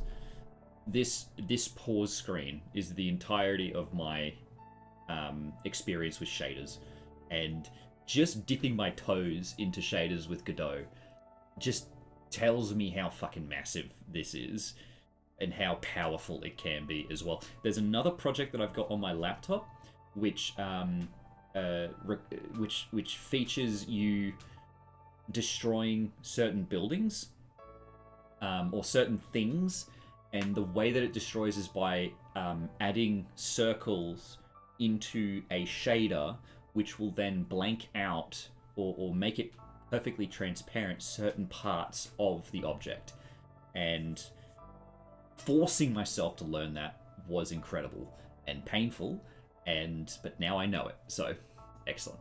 Is it a compositor effect? Is this a compositor effect? Not technically, it's a texture. I don't know what compositor means. That's the thing. I know these things, but I don't know what they're called. it's a thing that's applied to a texture that's behind the background, I guess. If I go to game and then go to pause screen, we have the pause screen here. Here we go. That's what this looks like, right? But if we have a look at, we've got the pause screen, map center, the TV effect is literally just a rectangle that has an effect applied to it, which is the shader material of glitch.gd, which is something that I sort of made a bit. And it allows me to do some fancy things. And you can see as I zoom out, it becomes more pixelated because it's reading the actual pixels on the screen. So I can zoom in and become way more detailed. Well, not really detailed, but yeah, it's dependent upon the size of the thing it's looking at. So that's kind of what that looks like. And we've got scan line size. We got these ones. You see that? How cool is that? I can make him smaller. I can make him bigger. Whoa! I've got a new folder. Thank you. What was it before? 47.5, I think. I made that myself too. Thank you, Woolly Debugger. What an awesome name, Woolly Debugger.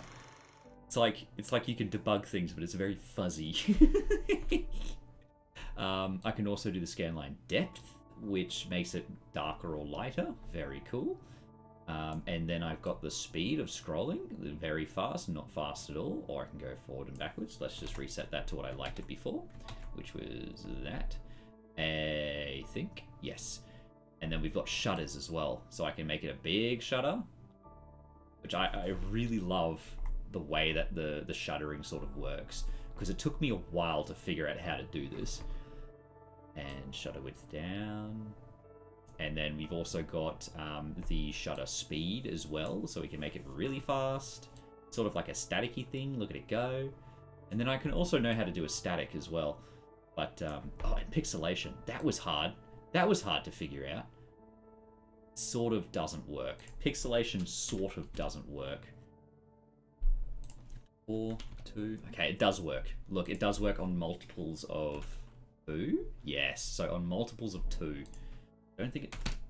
Yeah, no, it doesn't work on half values. So you can see this sort of letterboarding there. It sort of doesn't work. And 1.5 definitely doesn't work. But 2 does, and that's what I like. 3 doesn't. 4 does. It's quite fun. I actually kind of jive with that. Let's have a look at what that looks like in game.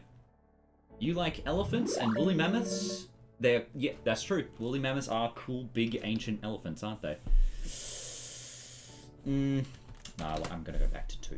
I'm going to go back to 2. Let's go back to 2. I'm pretty sure I had it set that way for a reason. Woolly mammoths are great, big, excellent, ancient elephants. How good is that? Might need to lower the shutter as well. Well, yeah, I mean, it looks nice. Let's lower the shutter width to 0.1, I think it was, maybe 0.15. Let's go 0.15.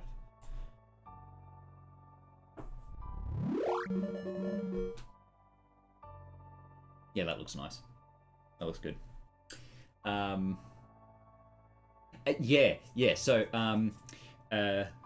that's the other fun bit. Godot looks really nice, and it depends on how you set it up as well, because this is something I grounded my face against, and it looks nice because I made it that way. Also, if you don't want the scan lines to change size when changing zoom, you can lerp their coordinate spaces. Settle. Don't get all complicated shader mathematics on me, okay? I'm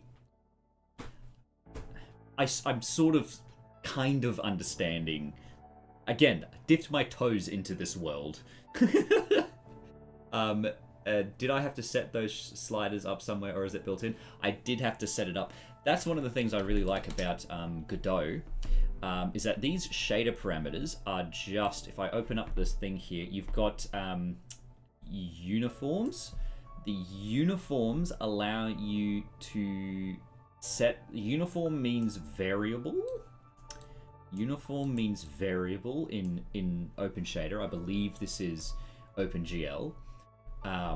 and then you have to have it have a hint range, and you can go from 0 to 0.01. Stepping, you go from min to max, stepping every whatever amount that you want to step. And that's how you sort of set up those sliders. And you can see how I've got a uniform float pixelation 4. I might actually make it... Ooh, that's fuzzy. I like that. That's fuzzy. Why is it like that now? Hang on a second. That doesn't make... Ooh, wiggly. That's very wiggly. Why is it like that? Hang on. That's not supposed to be like that. Did I just break it by opening something? Wait, what was that? Hang on. Oh dear. A little warning came up and...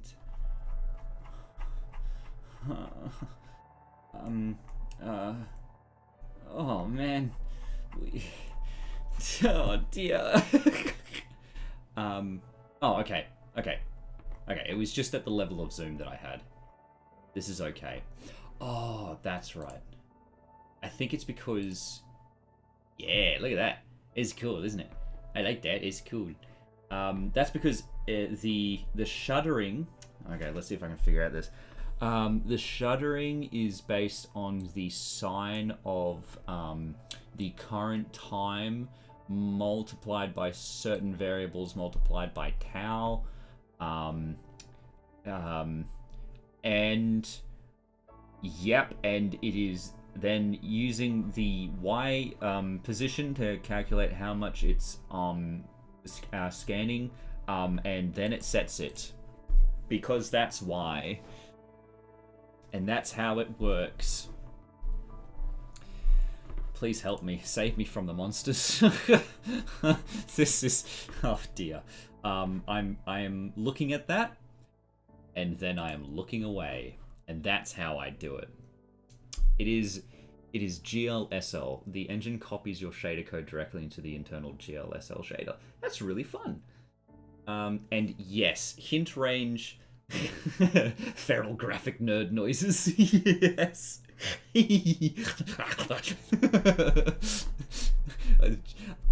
Okay, I've got a bit of a secret to tell. When I was in university, okay.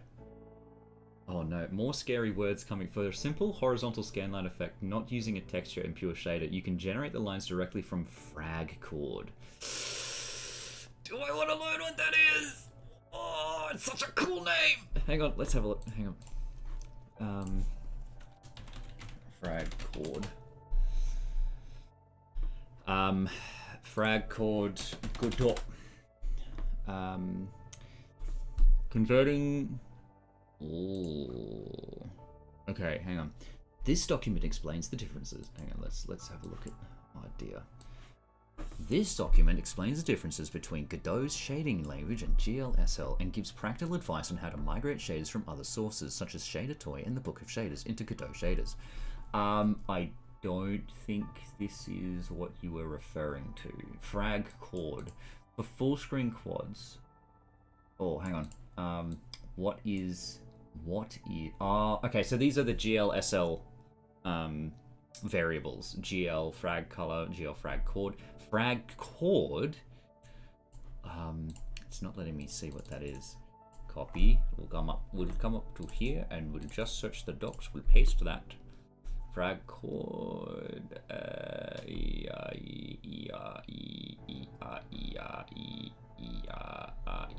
Yeah, it's not... Oh, dear.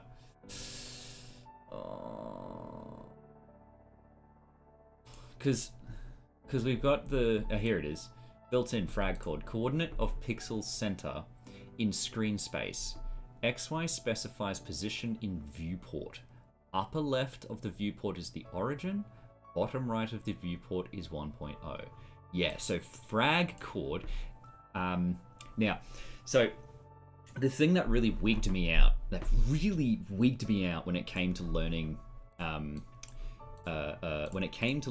about shaders in Godot, right? The thing that really broke my brain in half is that when you are making a shader for a specific object. Let's just make this the object, right? It's just a square. Squares are great. Squares are good friends. You've got 0, 0 at the top and 1, 1 at the bottom. And so when using a UV coordinate, the UV coordinate of like 0.2 and say 0.5 refers to halfway down the Y, which is 0.5, and 1/5 of the way across the X, because Y is down and X is to the right. The thing that really wigged me out is that this relationship is maintained as a square no matter what shape the thing that you are modifying using vectors. Even if you have a circle, right? If you have a circle, what Godot shaders does is put an imaginary square around that circle, and it puts 0, 0 in the top left corner and 1, 1, whoopsie daisies, 1, 1 in the bottom right corner. So when referring to a specific UV item or whatever, you have to make sure that it actually falls within that square. So yeah, that's the thing that really wigged me out, and it really sort of broke my brain in half. And now looking at frag coordinate of pixel center in screen space. So XY specifies position in viewport. Upper left of the viewport is the origin, bottom right of the viewport is 1.0. So that tells me you have a viewport of a certain size. Let's make this a bit thicker so people can see it. You have a viewport of a certain size. And no matter what size the viewport is, imagine it as an imaginary square. So it then labels the top left as 0, 0, the bottom right as 1, 1. And if you're looking for a specific pixel in screen space, but then like, how do you use that? Because this is the output of the fragment function, and that's the other thing that you do make shaders in code. You do make shaders in code. It uses a modification of OpenGL to write shaders, and it injects that code directly into the shader program that does. It is but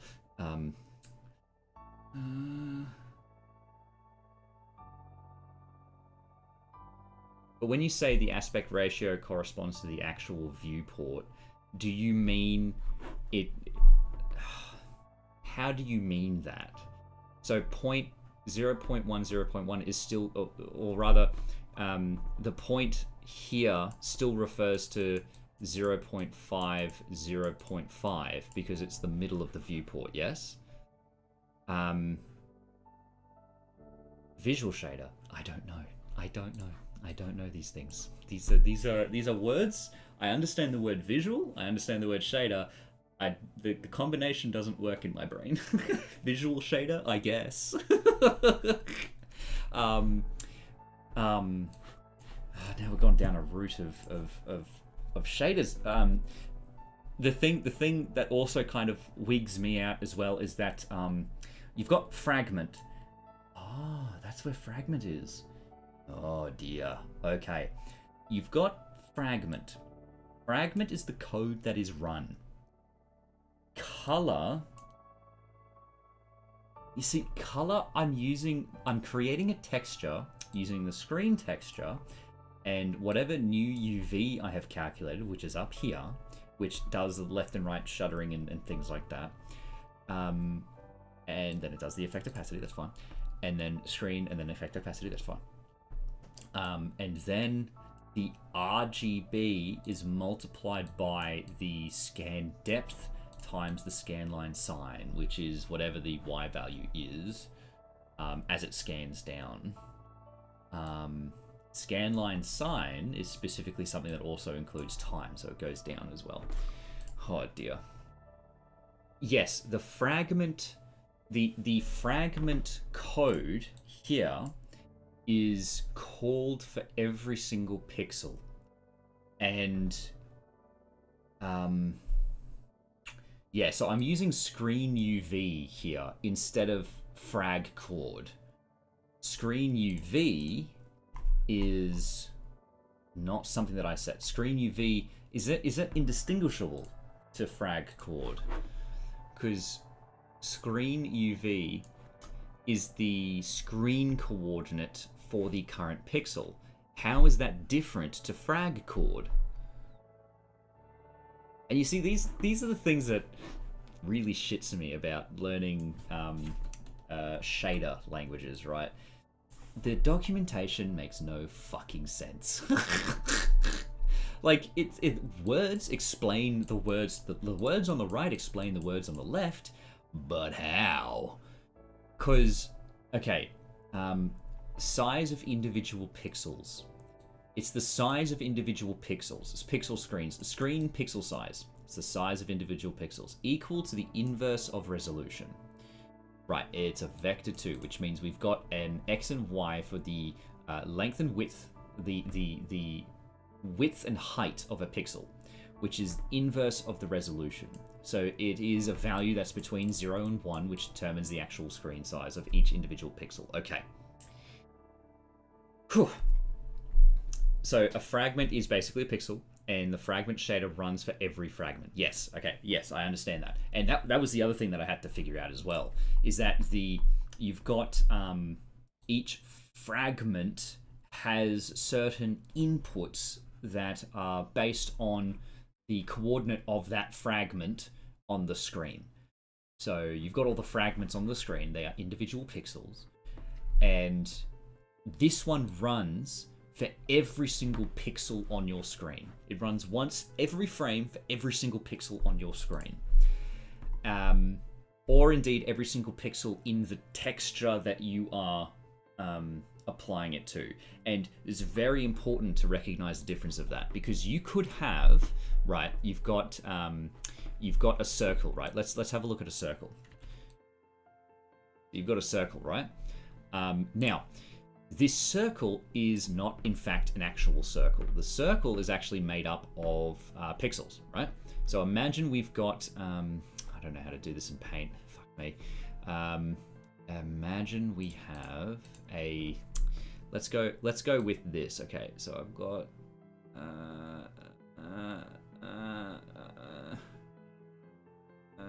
dear, drawing a circle.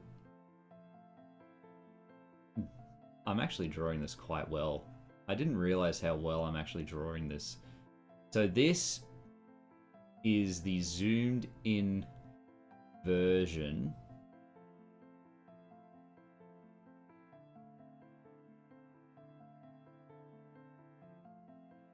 I actually drew that quite well, even though it's not indeed a circle at all, but I actually drew this quite well. Now, imagine that you have a texture that looks like this, which is however many pixels across 1, 2, 3, 4, 5, 6, 7, 8, 9, 10, 11, 12, 13, 14, 15.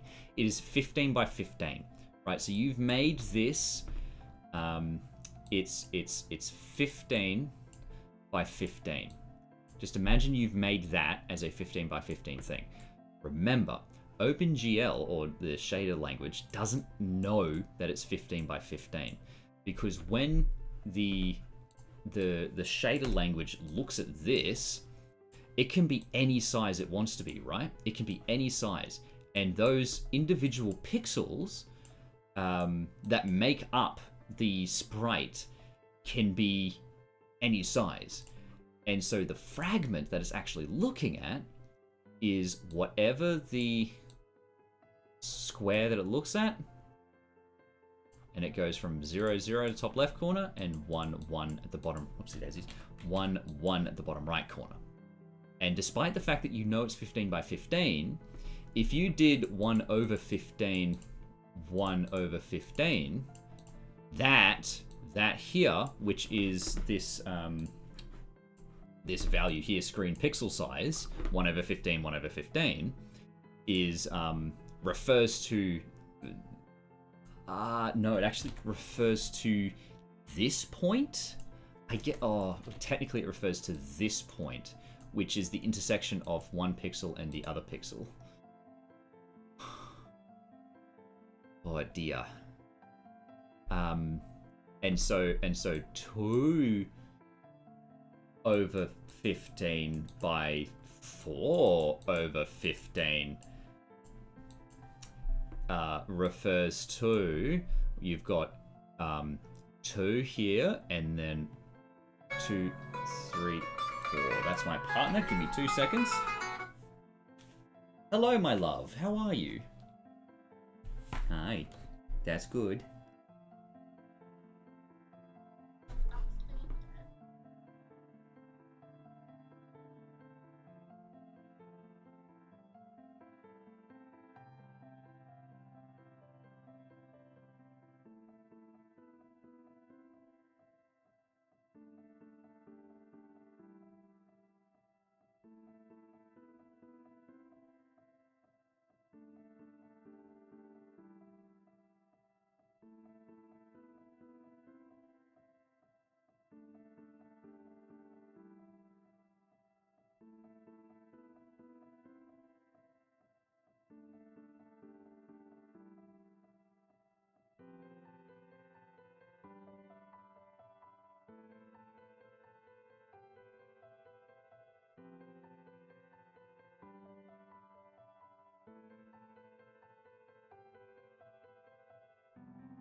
Hello, I'm back.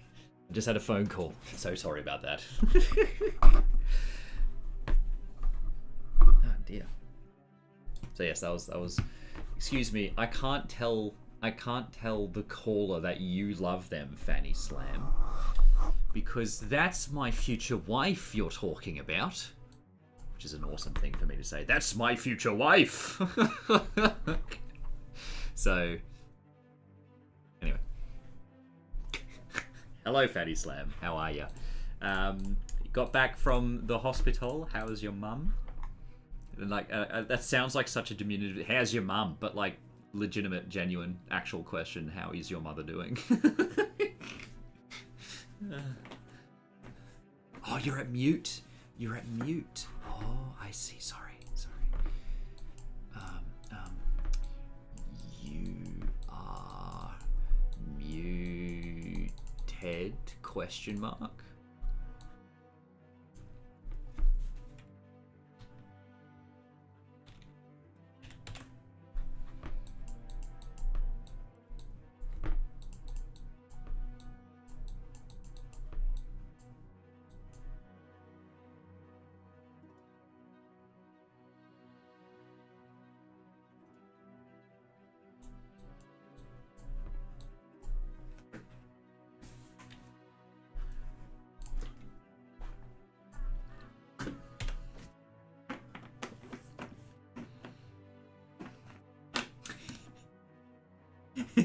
I was just about to say. I was like, I'm like, Mom, what goes in here? What goes in there? Why is it a circle? What is it supposed to be, like her smiley face? Is it supposed to be like mum's smiley face or something? That's mum. That's mum. Hello, she says. But then no, we use yous here, Mom, because it is a smiley face. Meme. That is good to hear, at least. Good to hear, at least. Shh. Oh, could just do this.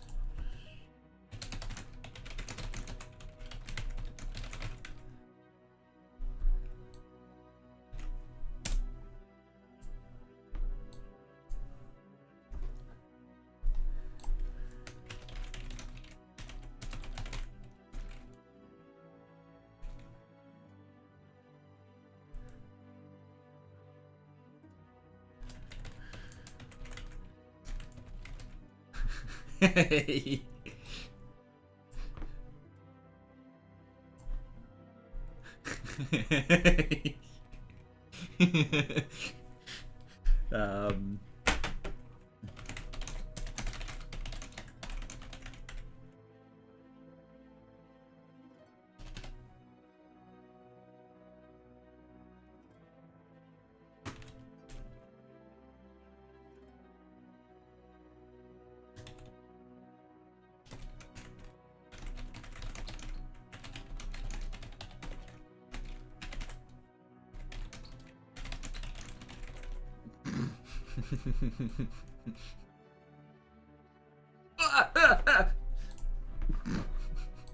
I've just got rid of everything.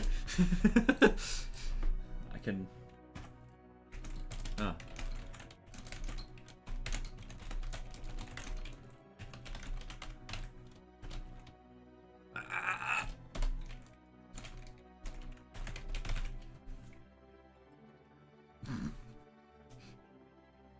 Very good.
I don't know why I'm being silent to everyone because only caps lock. I don't know why I'm being silent to everyone because I only need to not be silent to it. Hello. Okay. Yoru shokohime. Yoru shokohime. Yoru shokohime. Shokohime.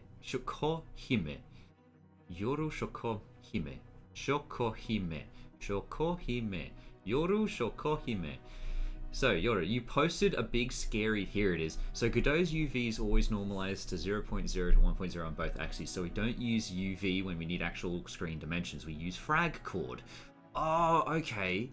Oh, okay. That gives you actual screen pixels on... okay. Oh, okay. Then for screen space effects like scan lines, this means we do mod frag chord Y 4.0 and get lines every 4 actual pixels regardless of camera zoom. That does make sense. That makes sense a lot. So frag chord is different to UV because UV looks at just 0, 0, 0, 0 to 1, 1. That's in UV. That's shader coordinates. And screen space coordinates is from 0, 0 to 1920 1080. Okay, that's quite nice actually. Now that you think about it, that is quite nice.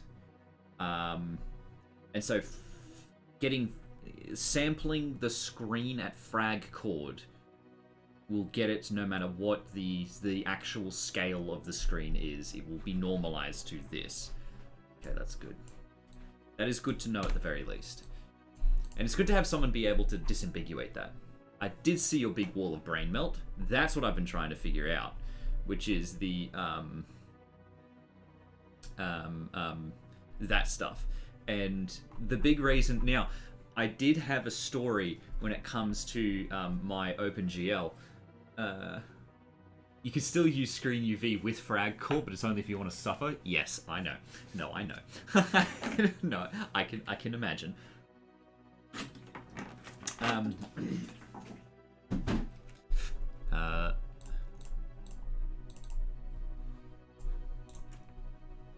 Oh, actual.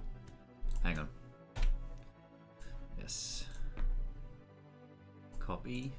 Reference. Filters?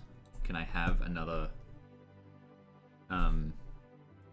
if I have color correction here, brightness and contrast all the way down, and I do this, is it going to make it black for everything? Yes, it does. Because it's by reference. Okay.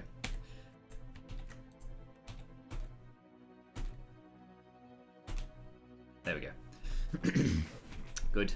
But these ones can all be referencing each other, because they're all the same. So I can actually delete these, and then copy this. Now, I'm just setting up my outline again. So if I copy this and then paste with reference, right? That, and then I do this. This is all referencing. Oh, and this one I should rename it to paint sketch pad outline. Very good. And then I duplicate it again. Put it beneath. And then this first one, I'm gonna put everything at 0, 0. This first one, I'm gonna put 1, 2, 3, 4, 5 pixels up. This next one, 1, 2, 3, 4, 5, 1, 2, 3, 4, 5. This next one, 1, 2, 3, 4, 5. To the right, 1, 2, 3, 4, 5, 1, 2, 3, 4, 5, down to the bottom. 1, 2, 3, 4, 5, down to the down. 1, 2, 3, 4, 5, down. 1, 2, 3, 4, 5, left. This one, 1, 2, 3, 4, 5, left. And then this one, 1, 2, 3, 4, 5, 1, 2, 3, 4, 5. Very good. So now I have a, oh, it's pull 0! Quick, everyone hide! Hang on. Just one second. Just one sec. Group. How do I group selected items? There we go. paint, sketch, outline. Very good. Done. So now I've got a paint sketch pad with an outline, because I can do red and it'll have an outline. How cool is that? Does an outline. Quick, hide me. I need to be hidden.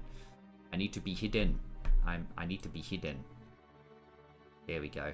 I am now hidden. I am hiding. I am a hidden man. You don't know who I am. I'm an angry man. Very angry. Angry anonymous man. Angry anonymous man. No. Hello, Paul Zero. You did not see how I utilized how you exist in my game. Look at what you were doing. Hang on. If I have a look at the volume slider. Here it is. Look at what you were doing here. So I never figured out.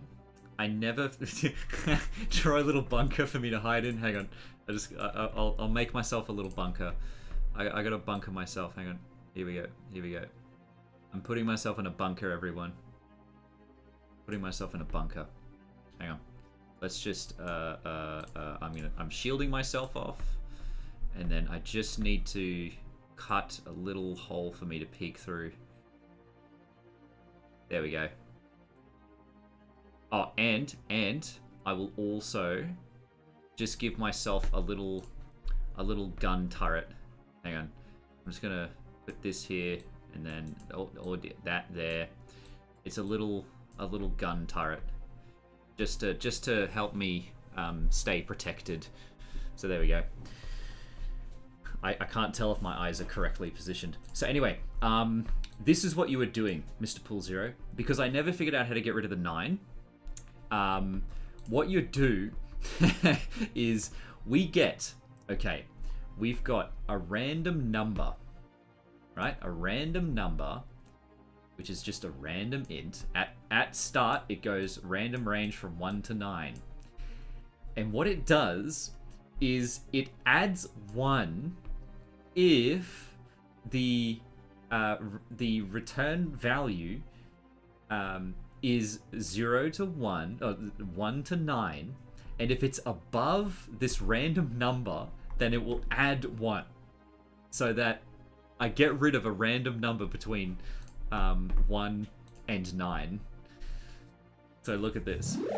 So if I now go down to the volume slider, you can see here that shift moving puts it to solid numbers. But if I scroll very gently through these ones, you'll see that a random number is gone. In this case, oh, it's not 2. It's not 2. Hang on. A random number is gone. It's not 9. It's 4.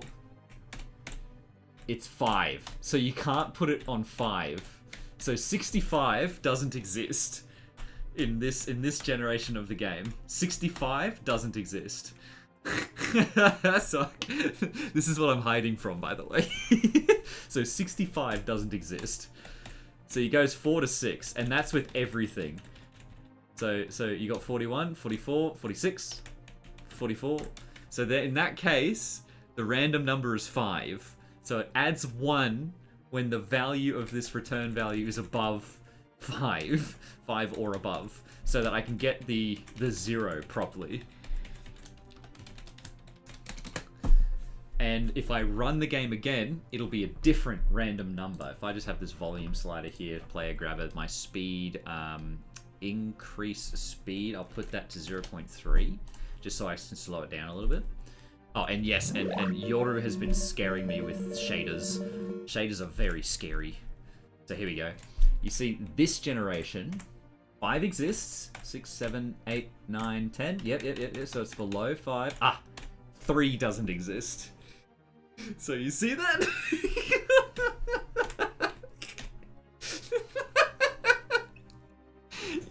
The fact you would have made this but so much more janky is crazy, and possibly somehow have all the numbers. Yeah, I know. No, I know. But I think I like the fact that this exists, and I kind of want to do something with it. All right, I tell you what, I'm just gonna jump out of my bunker real quick. Let's go to the side of the bunker that has the door in it. Hang on, let's just put myself on the side of the bunker that has the door. Hang on. Okay, here we go. We've got the door on this side. Cool. And I'll just grab the door and I will open it. So here we go. I'm opening the door. Very good. And now I am exiting the bunker. I'm exiting the bunker. I'm exiting the bunker. There we go. You can see it's getting larger. Actually, no, you're coming into the bunker with me. You're coming into the bunker with me. How very good. Come into the bunker with me. Hang on. We can do fun bunker stuff. There we are. There we are. We are now in the bunker. Very good. Welcome to the bunker. Not this Forsaken bunker. Is that the smell of piss? No, it's much worse. Quick, unequipped me. Okay, so here's a cursed thought that I had.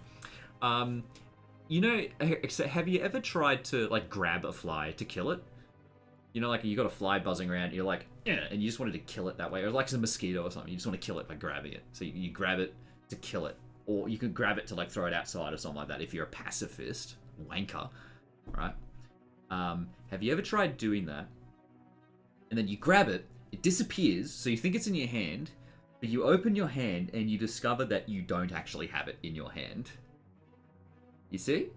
So, have you ever experienced that before? So, you see the fly, it's there, you grab at it, but you don't see it go away. You open your hand and there's no fly corpse in your hand. There's no dead fly in your hand. So you've had that happen to you? I have to pause because there's a moment between. So, okay, no.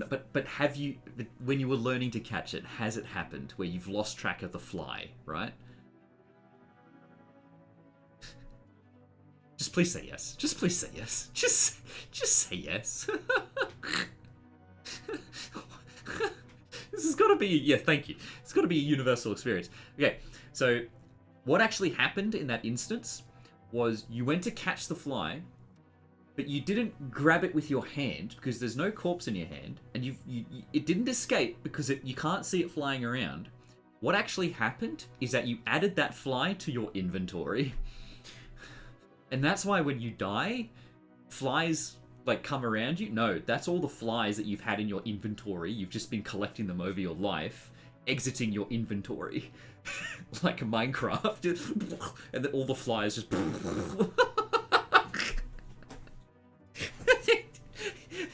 Open your inventory, you'll just see fly 5 million.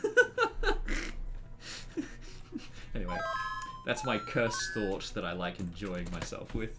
Anyway. So, that's where pull 0 exists in my code. to pull 0 out of my janky ass, full stop. Okay.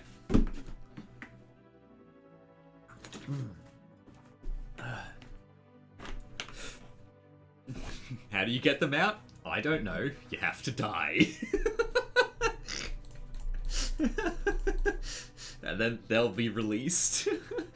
You pull 0'd it. Yes. We pull 0. Okay.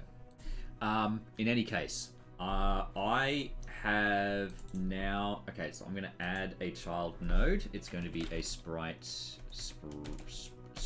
2D. And it's going to be... This one is going to be the upgrade background. So the upgrade background. And this is going to be... And whilst you were gone, I decided to create a nightmare. As this icon behind, because this one needs to be ordered below. Very good. So, so this icon needs to be 64 by 64. Let me just make this a tool.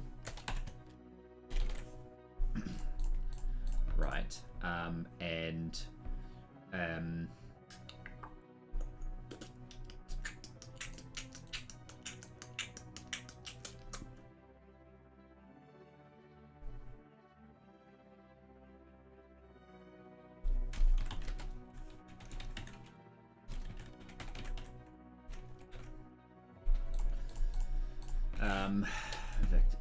rs vector to I equals this.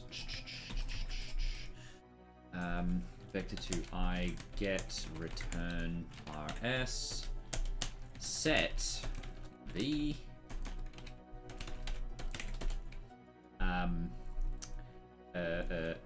rs equals v, and then I could just do icon equals icon, I guess. I suppose that works. So if I then come back to here, oh, I need to save and reload. Do I want to see something more terrifying? Oh dear, Yoru, you've been silent for a while. You've been silent for a while, so that tells me you've concocted some crazy shit. Go ahead, pull it in, terrify me. Hello, Lasha of Sweden. Lasha of Sweden, how are ya? How are ya? It's good to see ya. There is someone else here who is currently in Sweden, but I don't like doxing people, so I'll let them figure out if they want to dox themselves. Remember the time for a second before the stream I forgot people can name variables with a single letter?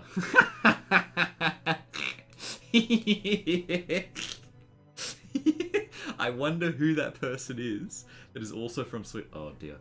My personal favorite lineup of types is frag chord, screen space pixel, frag chord Z, basically screen depth texture.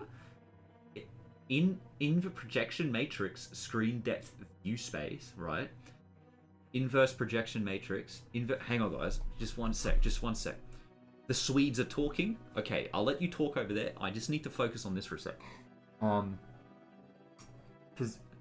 View space position. In view matrix, view space, world space position. Oh dear. Model matrix. These are 3D OpenGL things. Are they? Are they? Oh dear. Object local to world space position.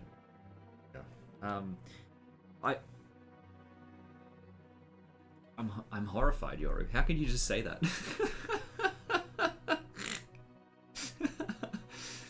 Okay, you said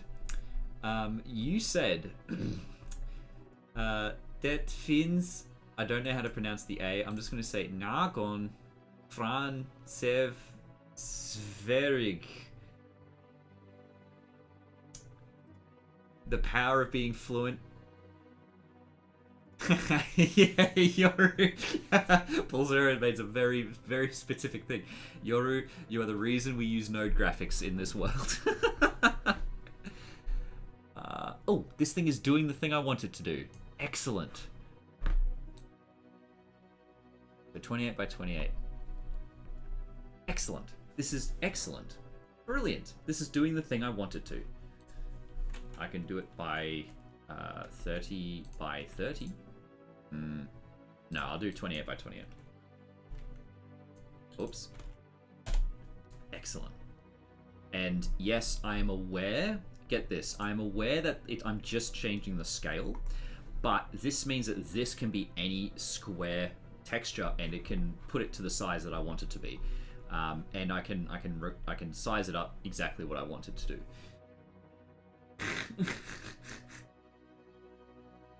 Oh, okay. Okay, look, I understood ya for real. Because ya is just yes. I understand yes. But yeah, there's one more from Sweden. What are the odds? You said, vad are oddsen? Why is it German? Hang on.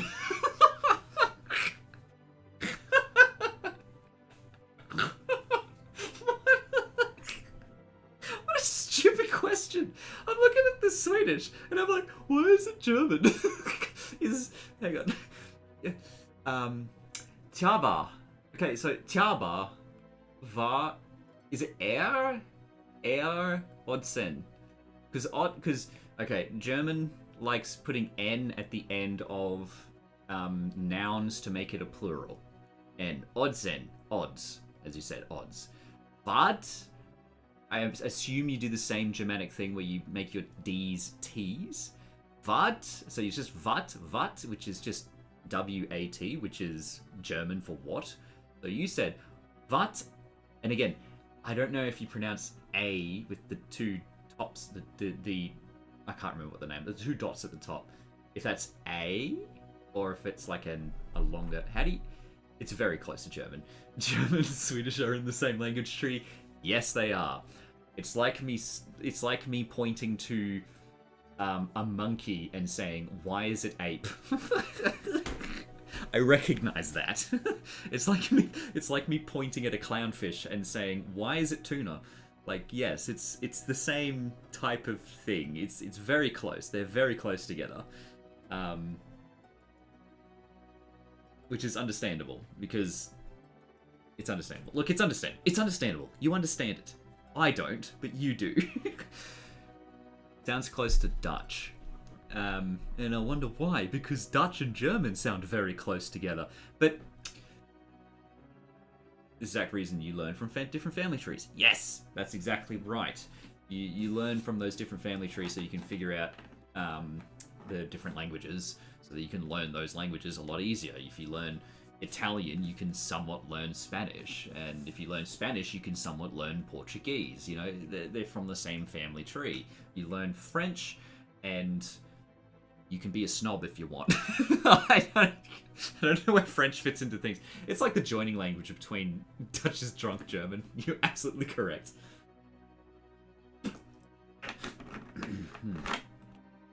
I know a bit of Dutch. Gebied in Glautensfeer. Gebied in Glautensfeer. I don't even think I'm saying that right. Gebied in Glautensfeer. Ik spreek geen Zweeds. Ik spreek geen Zweeds. Russian is half asleep drunk Polish. I don't know enough about either language to verify that, but it sounds true. Now, I have an icon that fits on an upgrade background, and now what I need to do is I need to set another child node. In fact, I'm just going to duplicate this, and I'm going to call this upgrade rarity.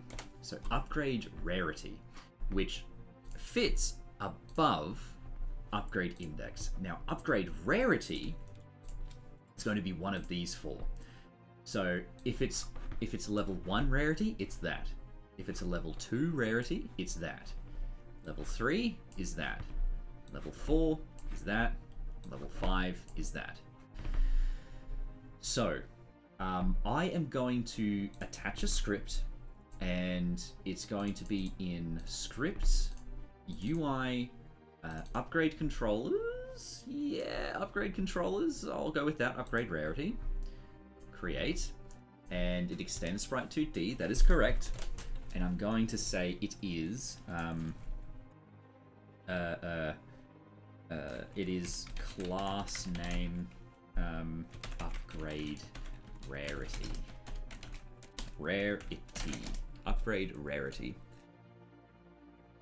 Yeah. The fun part is learning a language with so many different dialects. Yes, yeah.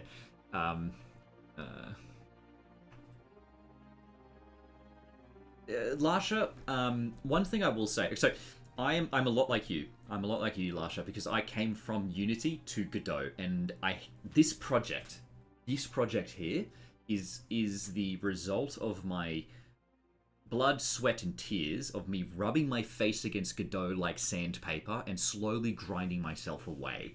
That's what this is, this project. And you have, I mean, one thing, you have the evidence of my slovenly behavior to it.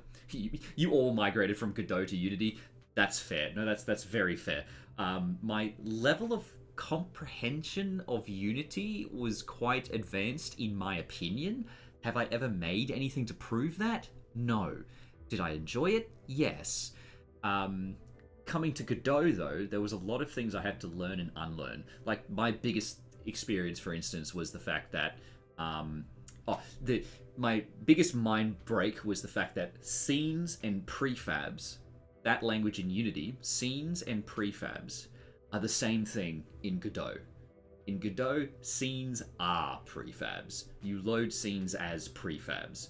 In Unity, scenes are levels and prefabs are created objects that allows you to put them in a scene.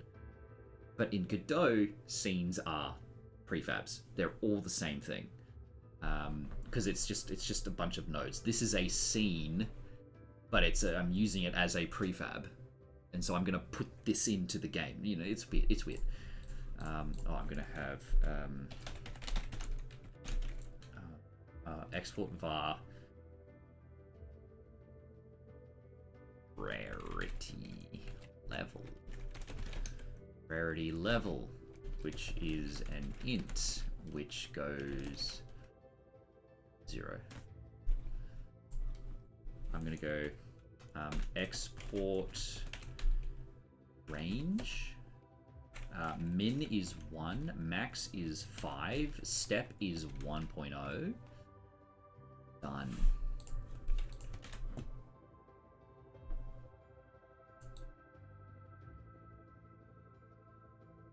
Okay. And now what I'm going to do is I'm actually going to make this a tool as well. Right? I'm going to make this a tool as well. Sorry. Let's go back to this.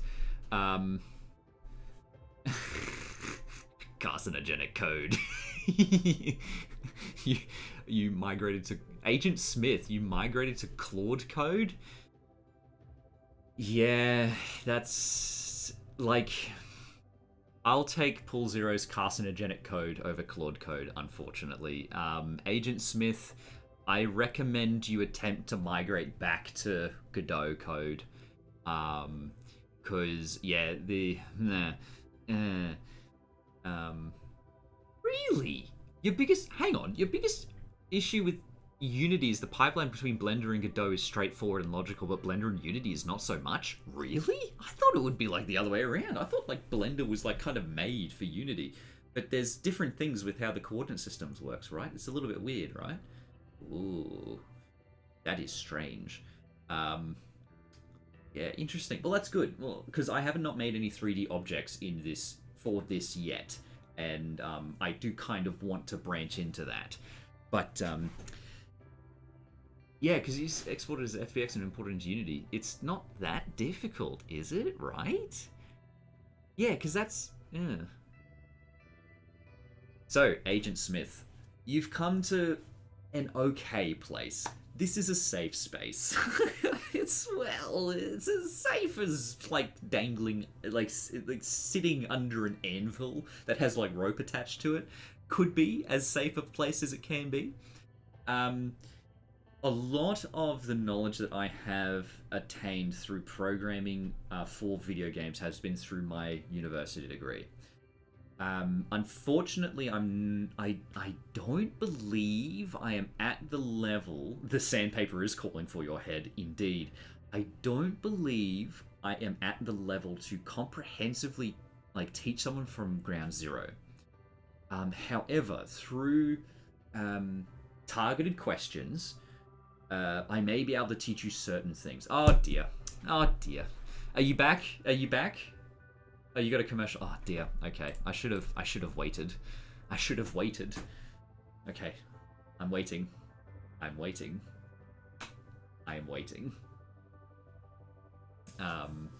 I know Pool Zero, you're back, and Lasha, you're also back. Okay, everyone's back. Okay, cool. You got YouTube up too, so you can get it. Yes, that's what Pool Zero is saying. I also have a YouTube dual stream of this. If you have a look at the Discord link and you join my Discord server, I have to give you roles manually, but after you get that role, you can have a look at my announcements, and then you can join my stream on both YouTube and Twitch, and YouTube is a lot easier to block ads for. So there you go.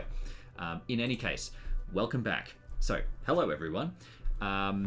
So, what, as I was saying, I don't believe I'm at the comprehension level to allow myself to teach someone from ground zero. But I can answer specific questions of how to do a certain thing, which is really good. So, let's have a look what you said here. So, how to learn all this game dev mumbo jumbo, scenes, camera, level, etc. So, the specific language that one speaks when talking about a specific program is unique to that program exactly. So in Godot, a scene is it's a collection of nodes that is its own individual thing. So if I have a look at this is a scene in Unity. In Godot, my bad. In Godot. And that's what a quote-unquote scene is. It's just a collection of these nodes. These are nodes, or I'm calling them nodes. I'm pretty sure they're supposed to be resources, but they're all based off of a node. When you create a new scene, what you're wanting to do is create either a 2D, 3D, user interface, or some other node. But that gives you a root node to make all those collection of nodes on. Have a look at, it's not entirely useful. There's this video that gives a brief description of what all of the nodes in Godot is. And when getting a sort of basic mindset of what you can actually do with those individual nodes, it can be useful. I'm pretty sure it's just called All Godot Scenes Explained or something like that. When it comes to those questions of what are we actually doing here, it's Pool Zero's method is quite good. As ineffective as it can be, you heavily recommend brute force learning. I do recommend that as well, with an asterisk. Brute force learning is hard. It's hard on you. It makes you feel like an idiot, which is sort of fair with all types of learning. It's good to feel like an idiot because that means you're learning something. Really good. The tutorials that you find are all very specific for the type of execution that you're trying to make. Like, for instance, it is difficult to watch a tutorial for how to... I like using carpentry as an analog for all these things. It is difficult to watch a tutorial on how to make a table and then go on to make a chair or a door. You know what I mean? Or framing for a house. But the tutorial that tells you to make you learn how to build a table will teach you how to use a power saw, how to use fasteners, how to use hammer and nail, how to use a handsaw, how to make a dovetail. Like, those are sorts of things that you can find in that tutorial on how to build a table that you can then apply to building other things. When it comes to tutorials on game design, it's really important that you divulge the learning between how to build a game and how to program in a development environment. When it comes to using the video tutorials that people have made on Godot, it is crucially important that you learn both that knowledge on, quote, how to make a game, but also what you can do with the individual nodes in Godot and what they actually mean. So, and yes, and Pool Zero is kind of right. The way I take it is, like, if you're feeling like an idiot, it means you have somewhere to go. You're learning something. But the drive that you need to then continue to drive forward is that wish to become the mountain goat, to scale that mountain, to look upon your domain at the top of the mountain and see what you have achieved. Yeah.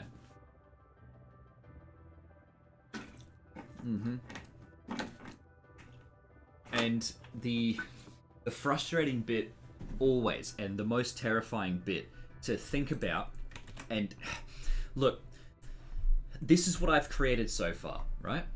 This is the paint on my canvas. This is what I've managed to do. And looking at this, sitting from the perspective of someone who's not done these sorts of things before, who's understandably a little bit nervous about getting into the domain of game design and game development, looking at this can seem intimidating because you're looking at a, well, not a finished work, but a work in progress, and you're not seeing all the time it took for me to make this thing, right? So, the most intimidating part of any project, of anything, is this. This is the most intimidating part of any project.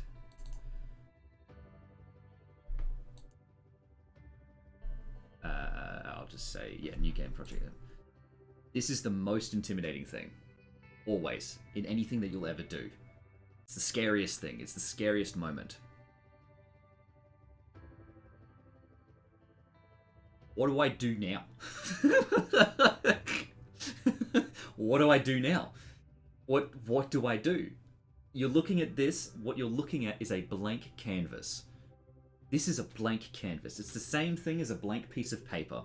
And you have tools in your hand. I've got tools over here. But the question is, what do I do? It's the scariest thing ever, because you're looking at this going like, well, what's here? What? Okay, I'm holding right click. I guess I can move around. It's like a 3D space, I suppose.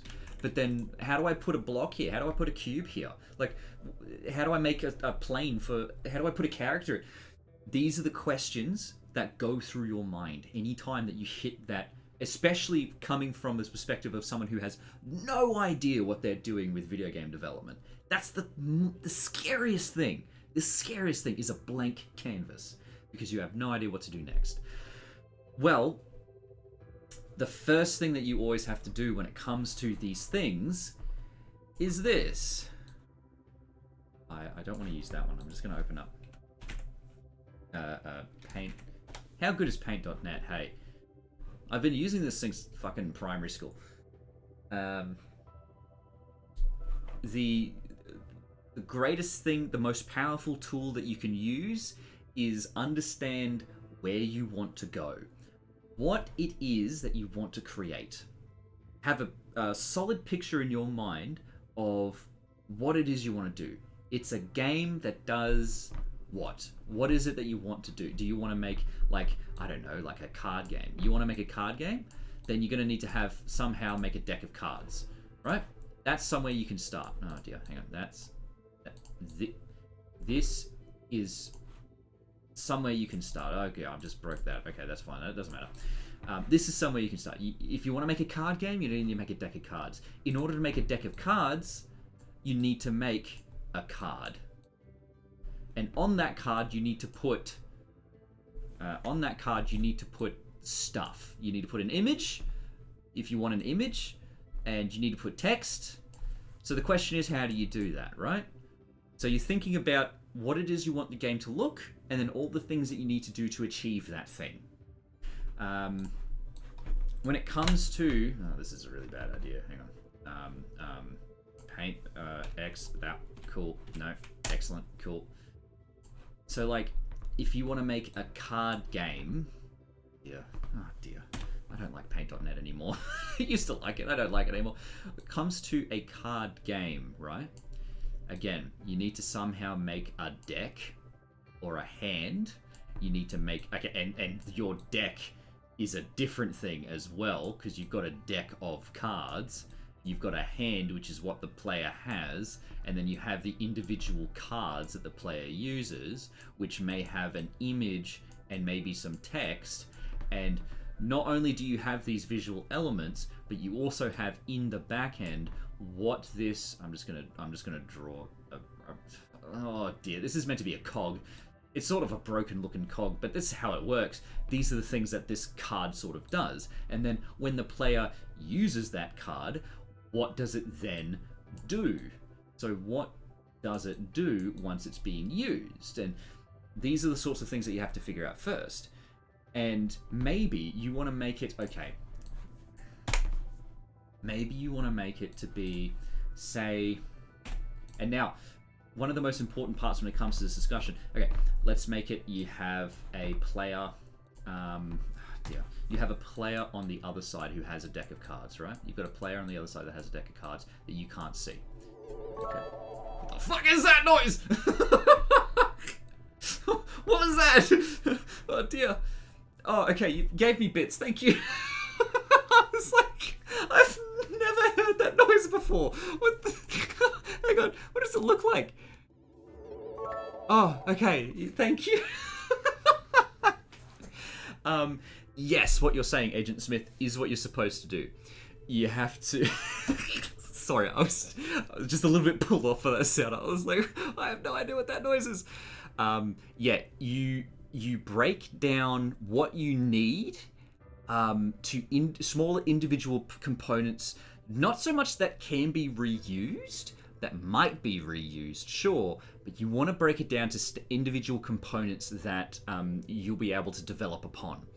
So say that you've got okay, let's you've got a player on the other side. Hello. Do you want to... It looks like a penis. That's fine. Do you want to see this penis character? You can if you want to. Or you just see their cards. That's another option. Is that something that you want to do? It's probably better just to see their cards, because having the actual penis there is going to be difficult because you have to model and render that penis. So think less about that. Just look at the cards. The cards are easy because they're flat 2D objects. You then have... the player's hand, which they can see, which are cards made of individual items that have maybe text on it. Maybe you want them to have like I'm just building a collectible card game now. You have like objects, things, and then you have things that do stuff on it, like explanation and things like that. You break this down into their base elements. Let's have a look at the actual card now. Let's have a look at at least the visuals of the card. And now, this is where the idea of a tutorial is quite limited. Because when it comes to the idea of the actual card, for instance, all I'm talking about is the actual visual element. What the card actually does, again, we're going to make a broken bloody gearbox because that's what it is. What it actually does is more esoteric and difficult to explain, and that's where the brute force sort of grinding your head against sandpaper looks in, because you can make something look like a certain way, and that's relatively simple. It's easier, but to then discuss what it actually does is, in my opinion, the more esoteric and vague sort of mindset of it, and that's where looking at multiple different tutorials comes into play. Oh dear. Okay. So, it's a card game. Do you want it to be 2D or 3D? Is it going to look like pixel art? Maybe. Is it going to look like the 3D models of cards? That's possible. You can do that. But that's one of the first questions that you have to ask. Is it going to be 2D or 3D? Right here are your options. If it's a 2D game, I recommend starting in a 2D scene. If it's a 3D game, start in a 3D scene. So let's make this a 2D card game. Let's have a 2D scene. Here it is. So this is now your 2D game. Exists in this quote-unquote scene. I recommend having this be, I don't know, called main game. Right? Main game. And you can build your main game through this sort of mindset. It is currently unsaved. So you can see here, these are all the things that you have. Godot very lovingly creates an icon to start with. This is your Godot little icon here. It is a sprite 2D with a texture, which is a, I think it's a compressed texture. What is it? It is a compressed texture. And it is right there saved in your things. You can just drag it in. And remember, this is a scene. It's a rectangle. This is a scene. Which is a collection of nodes. These are nodes. Okay. Let's get rid of these two nodes.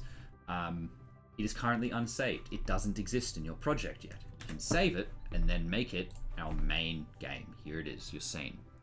Let's make a card. Let's try and make a card. Now, this is the main game. This is where your game takes place. Let's create a new 2D scene called card. We'll just call it card. Okay? And here I'm going to create a new folder. I like calling it prefabs.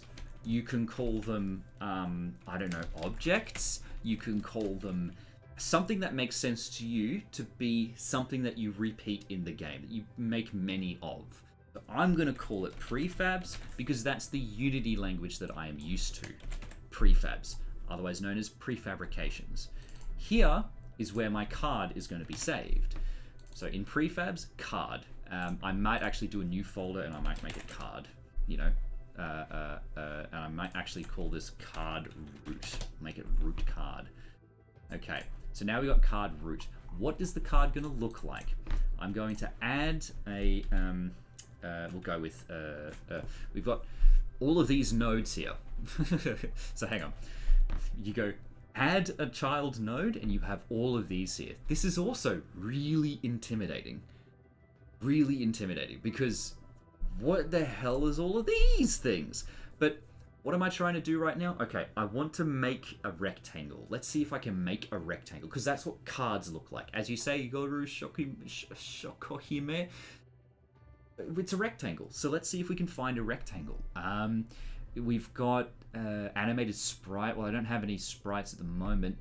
We've got canvas modulate. It kind of looks like a rectangle, but okay, so it applies a color tint to a canvas. Well, that's good to know. If you hold your mouse over something, it will give you a brief explanation as to what it is. So that looks like a rectangle, but it's a node that applies a color tint to a canvas, so it's probably not what I'm looking at.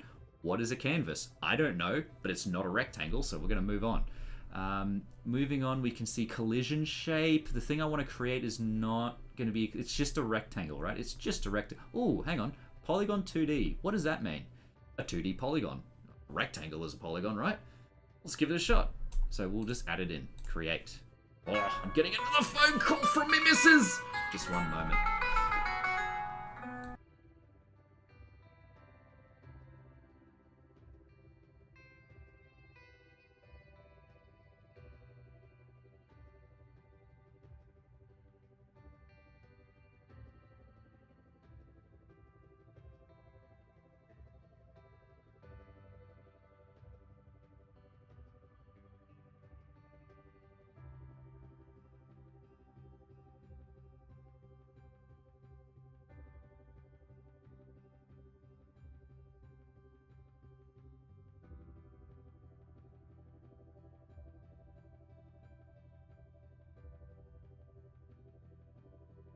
I have a time limit. Oh dear.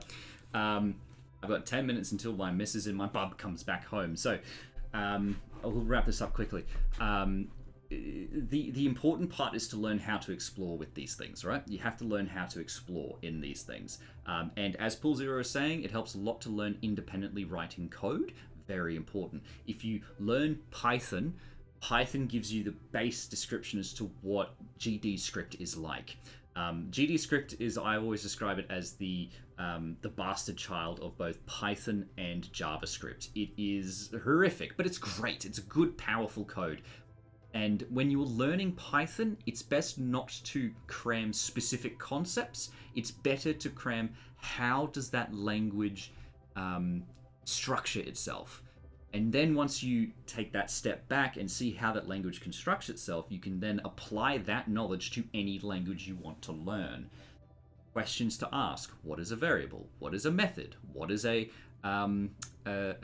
loop? How do you do a loop in Python? How do you do what is an array in Python? What is a list? What's the difference between that two terminology? In C#, all of those things exist, except arrays and lists are two different things.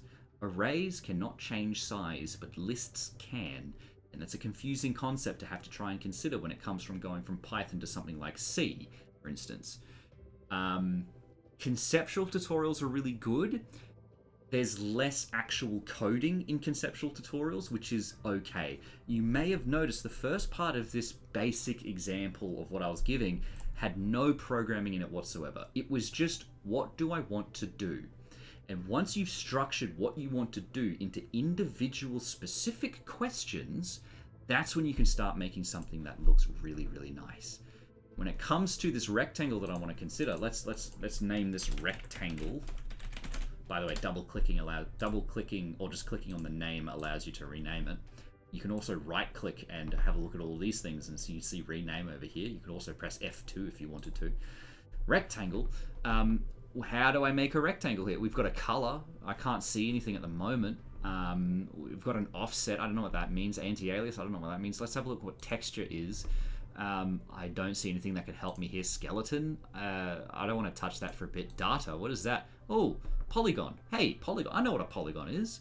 It's a something. Let's have a look at what this is. It's a packed vector of size 0. A rectangle has 4 corners. Let's try putting that in. 2, 3, 4. I've got a coordinate system now, I guess. I'm going to make it say 1. 1 in X, 0, because that's the 1 and 0 that's on the line. We'll go with 1, and then I guess rectangles are taller in one dimension than the other, so that's fine. And to wrap it up, we've got 0 and 5. So we've got now a rectangle. Where is it? Oh, it's over here. Hang on. Scroll to zoom, and oh, I've got a bit of a funky rectangle, but now I've got more things here. There's little objects here. Let's see if I can do something with that. Oh dear, oh dear. Oh, I'm drawing again. What the hell's going on here? Well, actually, what is actually going on? Wait a sec. Oh, hang on. Something funky is happening. Something fucked is happening. What's going on here? Oh, okay. I guess I just created. Ooh, okay. Oh, so I can actually modify this polygon as I'm creating it. Okay, I don't want... Okay, right-clicking deletes points. I've just made a square. That's good news. And again, I'm sort of identifying the procedure of how you learn these things. It's just give a bit of an exploration. Explore. Look at the forest. Look at you're standing at the entrance of a forest and it's intimidating, but take that first step and start sort of tiptoeing your way through the forest. If you can find a guide that can lead you through that forest, the forest of all knowledge of these things, then that's great. You're gonna step on thorns, you're gonna run into trees, you're gonna trip over rocks, you're gonna trip over sticks. Eventually you will carve your way through that forest and you will make a very nice, pretty path, which is the end result of a nice game. Now I've got to wrap up soon because my missus is getting home with the bum. But that's sort of what my encouragement is sort of saying. You can take these things. It seems easy. It's not easy. It's quite difficult. And as you have pointed out, Mr. Agent Smith, learn coding, learn Godot, learn drawing, learn level creation, learn story writing, learn testing. Yes and no sort of thing. Because, look, you can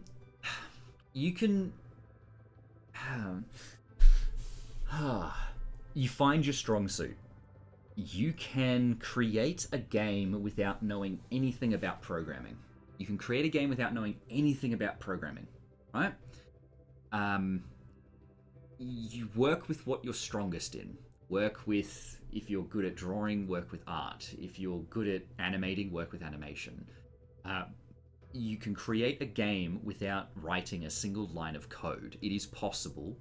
Look at Unreal, look at those tutorials. I do recommend learning programming because it's so fucking powerful. Like I created something that'll help me do my capital gains tax in the future when it comes to what my gold investment is, which is a script I never thought I'd have to say in my lifetime, but there you go. You can create programs to do things that is really nice. Rust is not a super difficult language to learn. It seems like it's closer to GD script. I've never touched it myself. I was super cruel to myself and I learned, well, Python is like the greatest. I know. Python's like is everyone's first love when it comes to programming these days. Python is your first love. C# is like your, can be your wife in the future, but Python is always your high school sweetheart. It's the one you should start in, it's the one you should start with, and it's the one you should make all the mistakes with. Or you then progress to something that's a little bit better. You can always go back to your first love, of course, and make something quick and dirty with it, of course, which is fine. But, yeah. Because learning to program is a completely other thing. Now I have to wrap this up quick. I've got too many bloody tangents to go back on. But my advice: explore. Intimidation is fine, but as Pool Zero was saying, match that intimidation with the power of what you can achieve in the future, and keep going forward keep going forward in the forest of dangerous programming knowledge. It's an entirely different field of what you can do. Video game development doesn't climb the mountain, as Paul Zero is saying. Yearn for the peak, climb the mountain, make that view your own. And it's going to be hard. It's a very difficult journey ahead, but it is possible. Everyone's done it. Yearn to suffer, yearn to succeed, yearn for the peak, yearn for the valleys, fall down the holes, climb out of those holes. You know, it's an adventure. It is an adventure in all terminologies of this thing. Yearn for crawling through the trenches, yearn for getting shot at, I guess. We're sort of going away from climbing a mountain and more going towards like horrific war territory, but you know what I mean. We'll pause on this. I will save and close. Get rid of this one. And we'll get rid of this one too. So I do recommend that the 3 a.m. Eurekas, when you wake up in the middle of the night with a cold sweat and you suddenly realize, oh, that's how I meant to do that. That's when you become a programmer. That's when you transition from novice to a bit of experience. when you go from, what is happening here? Why is it like this?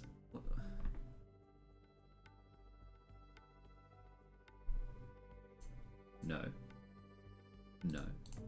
I don't know why it's like this. It wasn't like this before.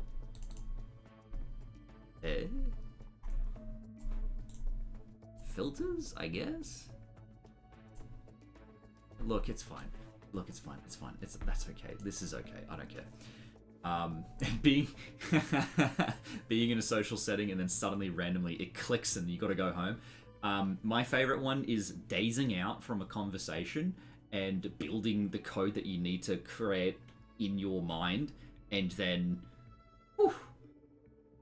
you get that eureka moment as what Paul Zero is saying, and then you got to find some way to note it down somehow. It's real great when it happens in the middle of a conversation as well. Again, these are just the tiers that you get when you get better at programming. Background processing becomes the way that you make things. And now, here it is. Game dev better be paying good for someone to learn all this stuff. Yes and no. This is the other fun bit about learning to program and learning to game dev. You create these things because you want it to exist. No other reason. I don't expect to get paid from this. I don't expect to get paid at all. I was not expecting J404 Soul to cheer me fucking 128 bits. Thanks for that, mate. You gave me $1.28. I guess it's like one bit of a coffee. Hello, Pooping Pigeon. I have to go soon. What an excellent name. Oh, and an ad. I should have seen it coming. I'm sorry. This one doesn't need to exist. I'm just gonna... Should have seen that coming. Damn it. Gotta go back. Gotta wait for the ad.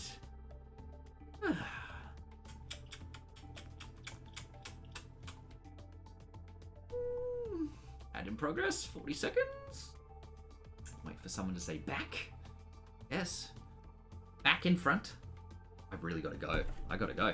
Good lord. I got to go. Where's me missus? Oh, she's here. So, yes, so you have so many, so the important part about programming is that you rarely see a return on most of the things that you create. The whole point is not to get paid for these things. It's to make something cool that exists. And that's the greatest bit. If you can get paid, sure, that's fine. It becomes your job, that's okay. But like, the whole point, you make game, you upload game, you forget you made that game. But the drive to create is what pushes us forward. It's not we get paid for this.